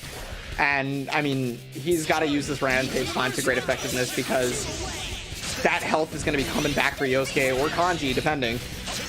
V-slash with the chair doesn't work, but the run catches in game one, going to Alex. I mean, he's only got to win 3 of these. Any game is incredibly scary for Tectal at this point. Each game is along the line as Alex slowly moves up to taking everything. So I'm excited to see Alex just playing out of his mind, sticking to his guns and just making a show of it, right? So this is dangerous, Alex. This is the Alex that I never want to run into. Yo, violent Alex. In an alleyway, on a deserted island. I don't want none of that. Ready. Violent Alex coming out to play. Constantly has full bar, never runs out. All right, yeah. So I mean, it's all on Tectal. I mean, it has been from the beginning, but what can it possibly be to make up for the difference? Because in the winter set, we never saw this team. We did not see the Ruby Yumi, so we couldn't really get like a good idea of how to change the winter set to here. You know, it's a lot different from that previous set. No, for sure. And that's going to be the big thing for Tectal. He might have had a little bit of experience with the other squads he played, but, you know, he's taking this serious mode, just like Alex is, and wants to make the adjustments he needs to. You know, well enough, smart. Always sticking with Yumi is never a bad option, but big first blood to Alex here, as he's going to get the knockdown, set it up. Oh, I mean, he's able to get out of one situation at the very least. He got Ruby out. Here comes Yosuke. Yeah, he was trying to set up the sandwich by doing that run forward jump. Because what happens is when you go to cross combo, but you're not doing an action, if you switch to that character, they have no more collision blocks, right? You can't be moved by them. They'll just go right through you as if they're a ghost. Speaking of ghosts, there was the ghost of the active switch that never was. Until the last second there where Tectal realized that Alex was just getting hit, trying to prepare for an active switch. Beautiful air backdash for Tactile to be able to get away from that anti-air command grab from Kanji. And it's forcing Alex to play the Yosuke game again. Oh no, missed tough opportunities coming. Okay, good push block. Yosuke just big chill in there. This is the great MO of Alex as he just patiently picks his spots. Nice active switch. Good damage. Gonna go to the corner here. Yeah, doesn't have the meter to be able to finish it off right there, unfortunately for Alex. But Tactile's gonna love that. Trying to push him forward here. He's got him real close to the corner, but he's real worried about those Ruby buttons. He gets the invincible dive. And you gotta block that low too, so not only can you not hit Yosuke out, you gotta be crouch blocking as soon as he pops out. Okay, V-Slash gets shunted all the way across the screen. Ruby not wanting any of that. And that Snowbird punishing the anti-air grab, or the air-to-air grab. I totally understand why Alex went to that air-to-air grab, because he was getting ready to possibly be air unblockable right there. It could have been not so great for a moment, but... Okay, well, I mean, Alex Kanji's still living. Yosuke's going to take a ton of damage. Will he die is the question. Yeah, that was... I was unsure. It was a little too long, so as soon as you saw the assist call, that was just really good there from Alex for getting the tag out. Okay. Oh, punished the hot swap, trying to bring in Yumi for free. Alex not having any of that. Oh my God, this is down to the wire. 40 seconds left. Both characters on no life. Ruby not dying. The jump cancel. Perfectly timed. And no burst to be able to save Yumi. Ruby by herself. Air unblockable is going to come out. Resonance is available, but Kanji gets killed. And now Yosuke by himself. Resonance is activated here for Tactile. Yosuke looking for that perfect moment to be able to make it happen. But when will that possibly be? I mean, this is scary. Letting it all down to this guy hit and activated immediately. Run up, grab the whiff. Oh no! Oh no! The whiff grab and Tactile returns the favor, getting the toss. We're tied up 1-1. This is gonna be intense the whole way through. There's no way it's not at this point. I think that one told me everything I needed to know. I gotta get the hard medication out. We might get that all elusive timeout. If they keep pushing this as hard as we're at 30 seconds. We are getting closer. You know, some say the BB tag timer slows down as you get that low. You don't see timeouts because it's just time starts to just slow down. Get ready. I don't think that's true. I don't think that's true at all. Well, you've never seen a timeout, so how do you know I'm wrong? I have seen timeouts. I have. I promise you that. Oh man, but no, I mean, like you're right. We legitimately have that on the table at this point. That last match ended at 34 seconds. This has been so we finished EU with like 2 hours to spare or something like that. It went incredibly quick. And now NA is trying to make up for that. Yep. I mean, that's a testament to Alex's playstyle. You know, and Alex and Tactile will both definitely run the clock, run their lives up, and just play with that in mind. They would love a fast round. They love to get opportunity to just run people over, but you know, you can't put yourself at risk that much, especially playing a character like Yosuke. Doesn't have a lot of life. Look how much he's taken for being in that sandwich, right? Oh, nice the full conversion here. Tactile setting up because it was in a sandwich. That burst was super risky. Anytime your opponent has you sandwiched, if you try to burst, there's a good chance they'll be able to active switch to the opponent and like destroy you for it. Oh, punished 5B after that push block ran through and got the hit.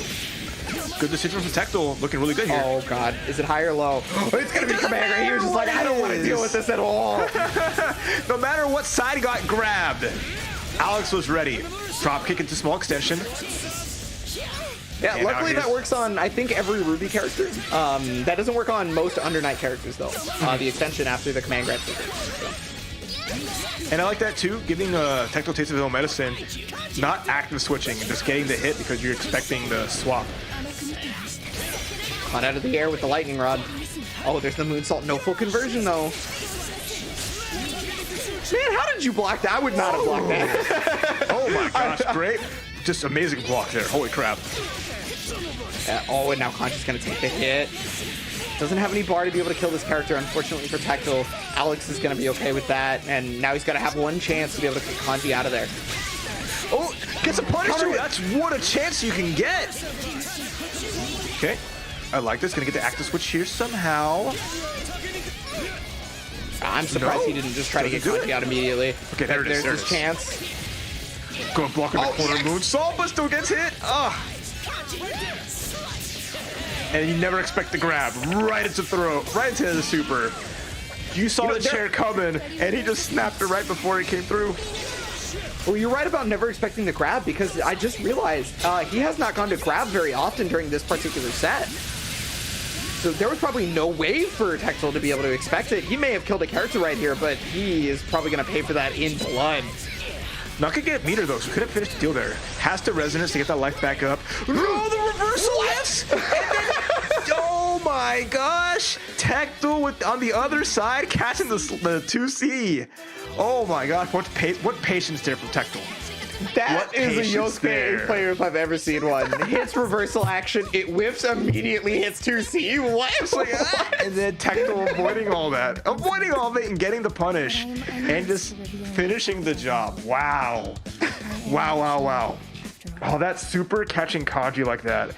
I don't know what the CC gauge was. I don't know if there was an ability to CC to save Kanji at that point, but it's what it is. Now, Tectal with one more game to take to reset this bracket and bring the Alex to his level. I mean, Texel's got to be thanking the stars that Kanji just so happened to be unable to get out of that situation at that point, because I mean that changed the tide of battle completely. That changed the whole game up. Yeah, and you saw like the amount of chip too that Yosuke took from that. He had no way to get out of that. Just sitting there in the spinner, all that health just. I guess melting. He push block. He could have, but he didn't. And look how like Yosuke lost so much life just from chip damage there. I don't know if he had the meter to push block. I can't remember. But you know, that's neither here nor there, because we are now 2-1 here. Possible reset point for Tectal. And a reset would probably do a lot for the morale right now. Oh wow! Kanji comes like right past the bullet, finds a drop kick. Ruby bleeding and the punish after the moonsault. Yeah, had to save Ruby, but that was such a dangerous spot to do it. Pretty much no choice. I mean, like, you know that Tectal was going to be losing a lot of life on Yumi, but it was better than the alternative. However, this is going to be a dead Yumi, I do believe. With 5 bars available, the command grab setup with the 6P from Yosuke, that was nasty. He's still able to make it work. He just turned it into one heck of a mix-up. Like, no one was getting out of that. That was so well placed. And Ruby should be going down with this. Perfect. To answer back.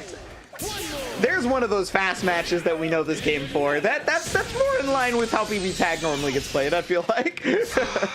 I just want to see that mix-up again. Like, he had the combo that he may have extended even longer, but he just lets it into a situation where pop 6P with Yosuke, command grabs right before Susanoo from Yosuke hits, right? The Persona's coming through, and it was just, no. You're not in block stun, son. You are in my loving arms. Jeez. That was real good. I definitely think that was him saving the dropped combo, because like I don't think that dropping the combo is intentional, considering that character was going to die for free because there was no burst available at the time. However, you know, ends up working out, so you know, doesn't matter. I think Alex will take that. One step ahead. That's what's the fun part, right? Mm-hmm. Well, you have to be able to pick up your mess. You know, not just in real life, but here in BB I would Tag, hope because so. If you if you leave all your clothes on the floor, then your mom's gonna come in and she's gonna slap you up. All right, and that's the same thing on if you do not kill that character. yeah, pick up those clothes right. Okay, potential final game. Mad tournament point for Alex. Reset point for Tectal. A lot on the line here. $400 for the winner, or another set if the other winner takes it. So this is gonna be stressful.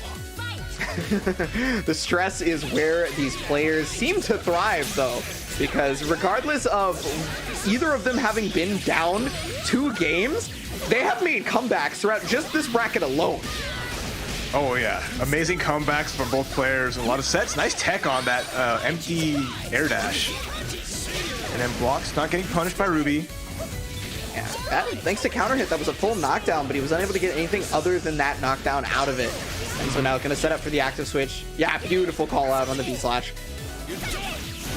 And great just run under. That 2B was perfect timing. Ran right there, got the anti-air. Kanji down the corner. He's going to have to take some pressure, but good block on the empty low. Yeah. Oh, Yosuke again? Okay, couldn't hold him there, but unfortunately for Alex, there was nothing to be found versus his counter, and this character's going to take a ton of damage. Extend it.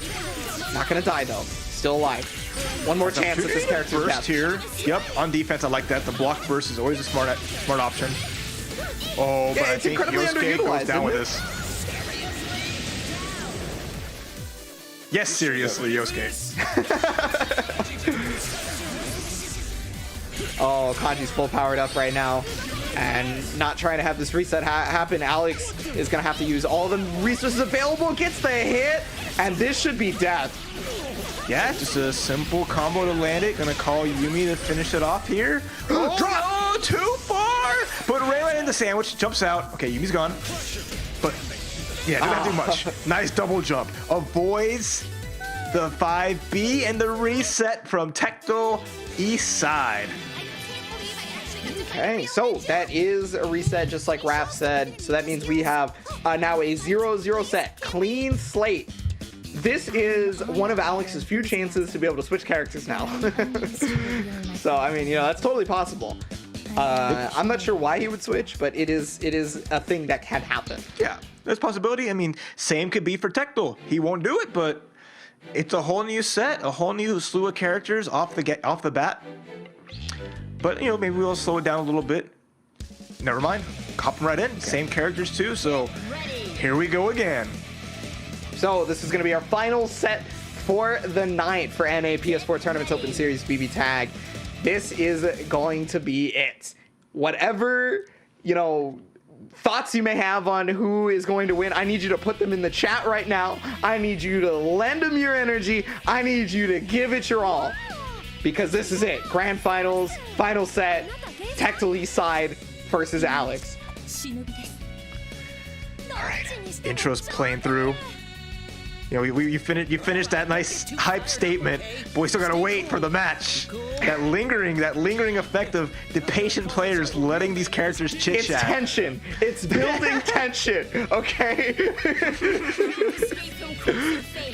But yeah, here we go. First game of the new set right here, and it's always going to be a passive start, it seems like, never wanting to allow that to continue happening in terms of putting the opponent into a bad situation. Catches low, first blood. Tectal East Side is getting a nice chunk of change there and puts Yosuke right back in the corner. Ooh. That's not looking too good to start for Alex as his burst gets taken. I mean, you know, he did have to burst there because he needed to be able to save Yosuke. So sometimes you have to be willing. Ow, Ruby lost so much life on that. Trying to bring Alex back in the game.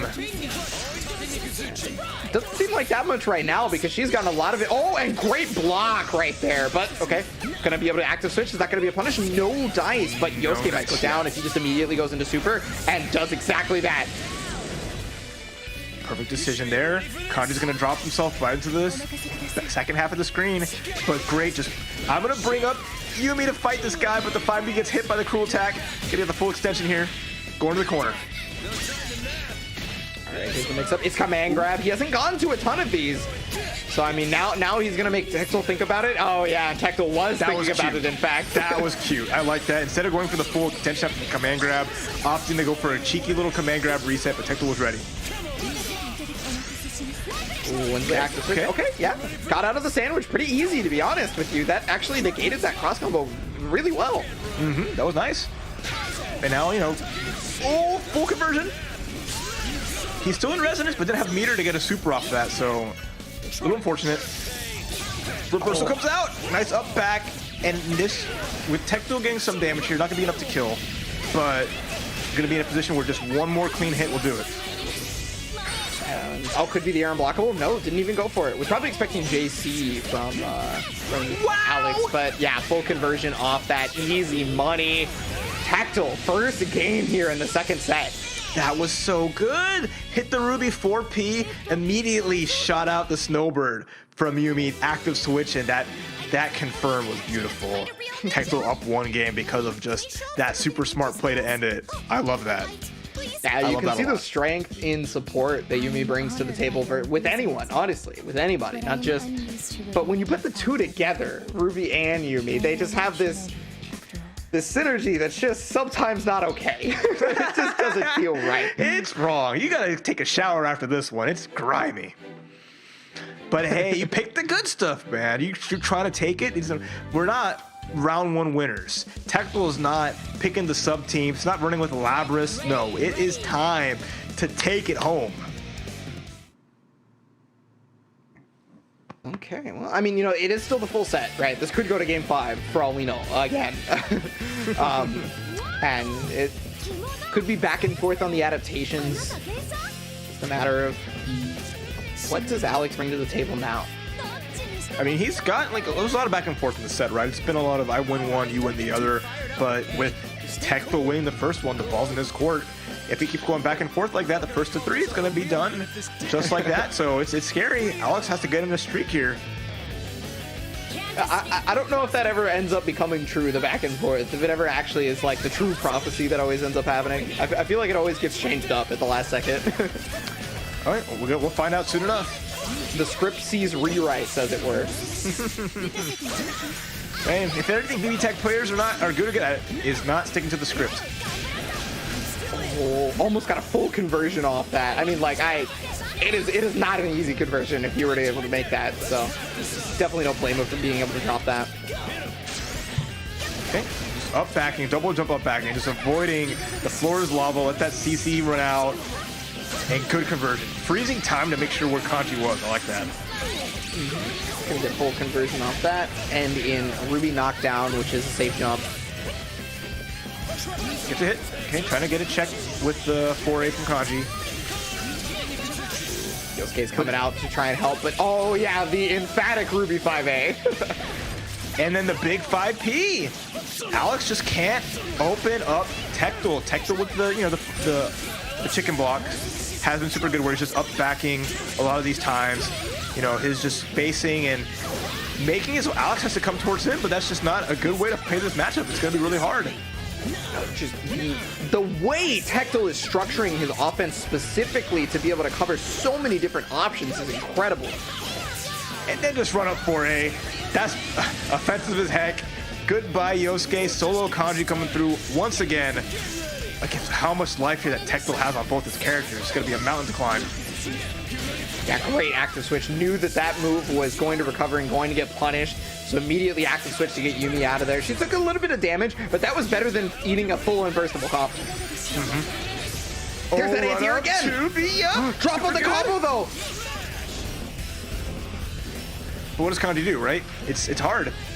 If you jump, Ruby's going to be waiting under you to get that hit. If you stay on the ground, Ruby's just going to hop all over you. So it's just...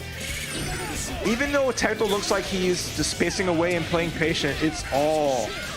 I would say it was all him, but then Alex finds a hit. Block, can't punish it because, all you can do is super, and just the chair's going to hit, and that's it.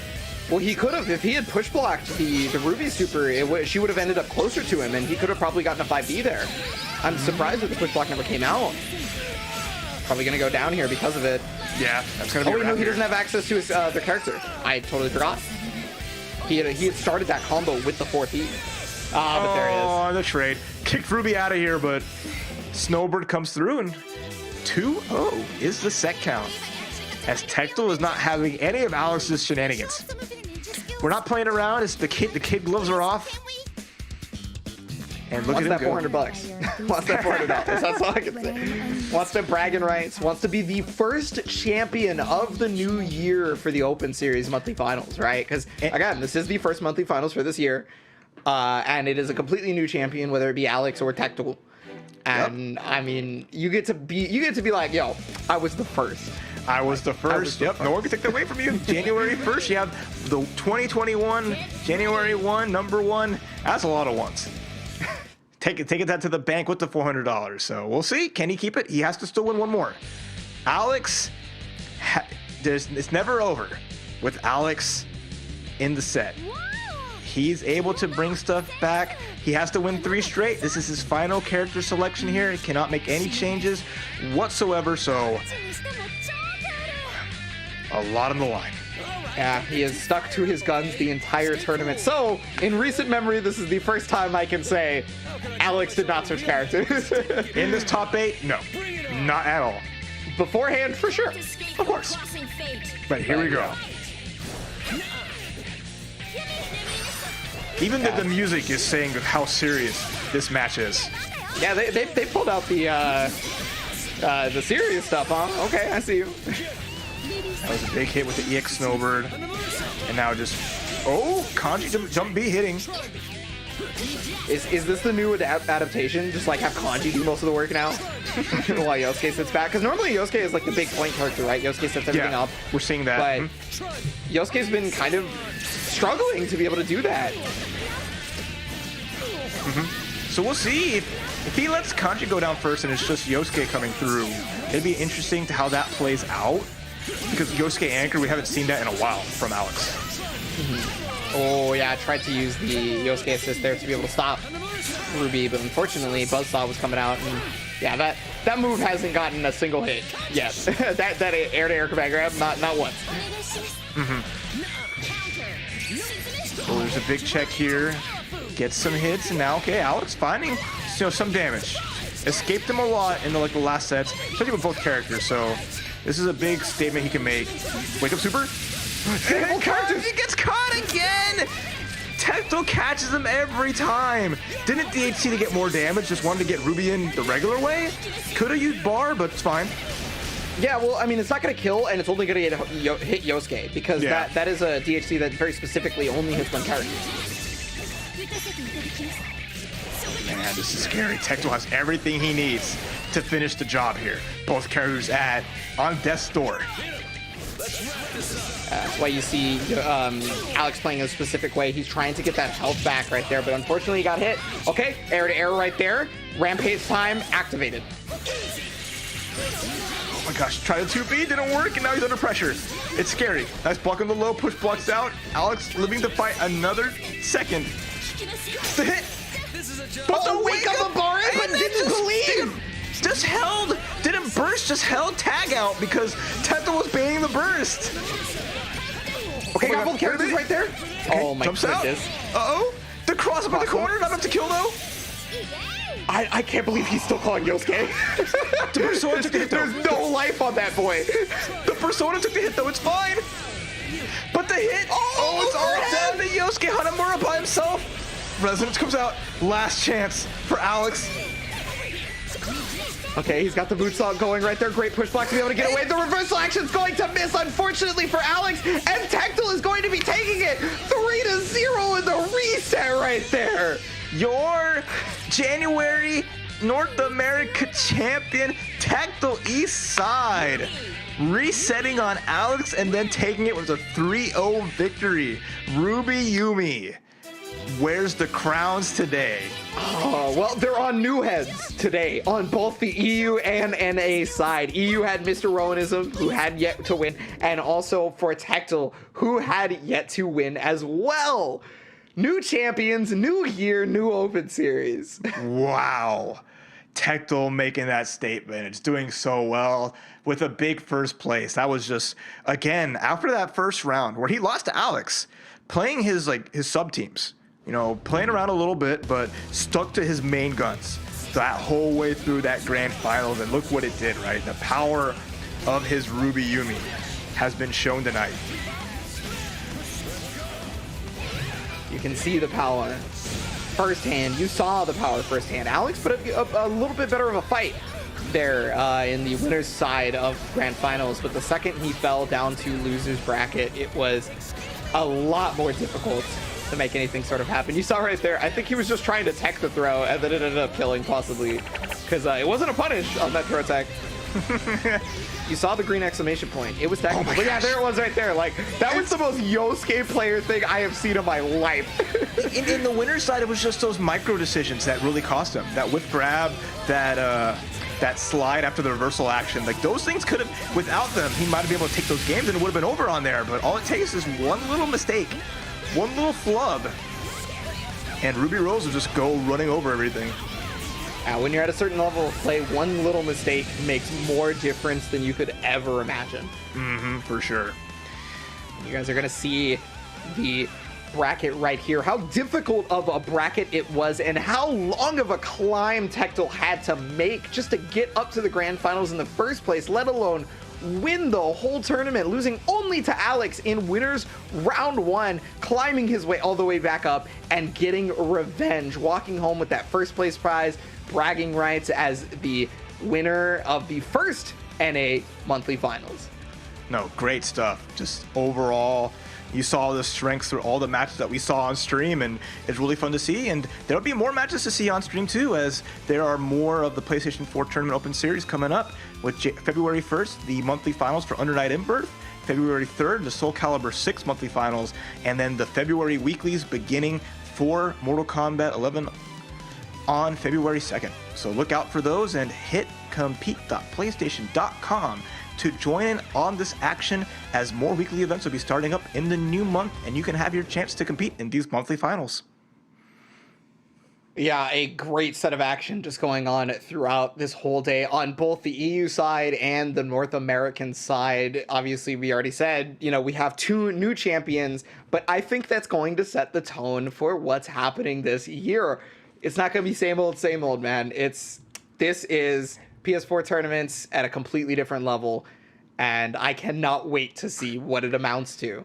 So I've been the Ebonic Plague, and I have been joined by Raph. Thank you so much, Raph, for joining me, and everyone, you lovely people at home. This is going to be it for our broadcast today, but you saw that schedule a moment ago. You saw that link, compete.playstation.com.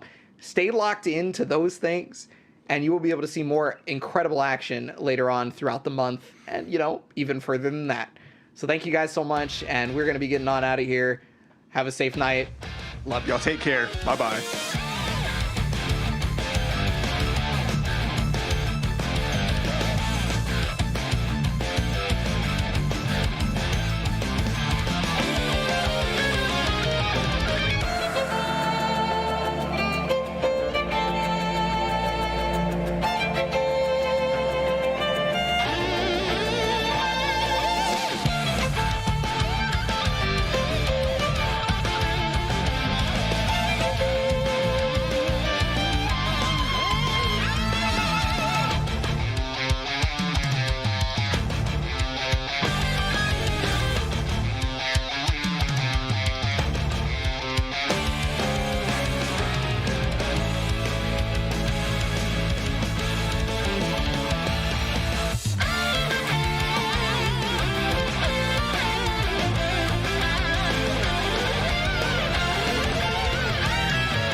PlayStation. On February 5th, the PS4 tournaments will be celebrating, well, you. PlayStation is hosting the FGC Arcade.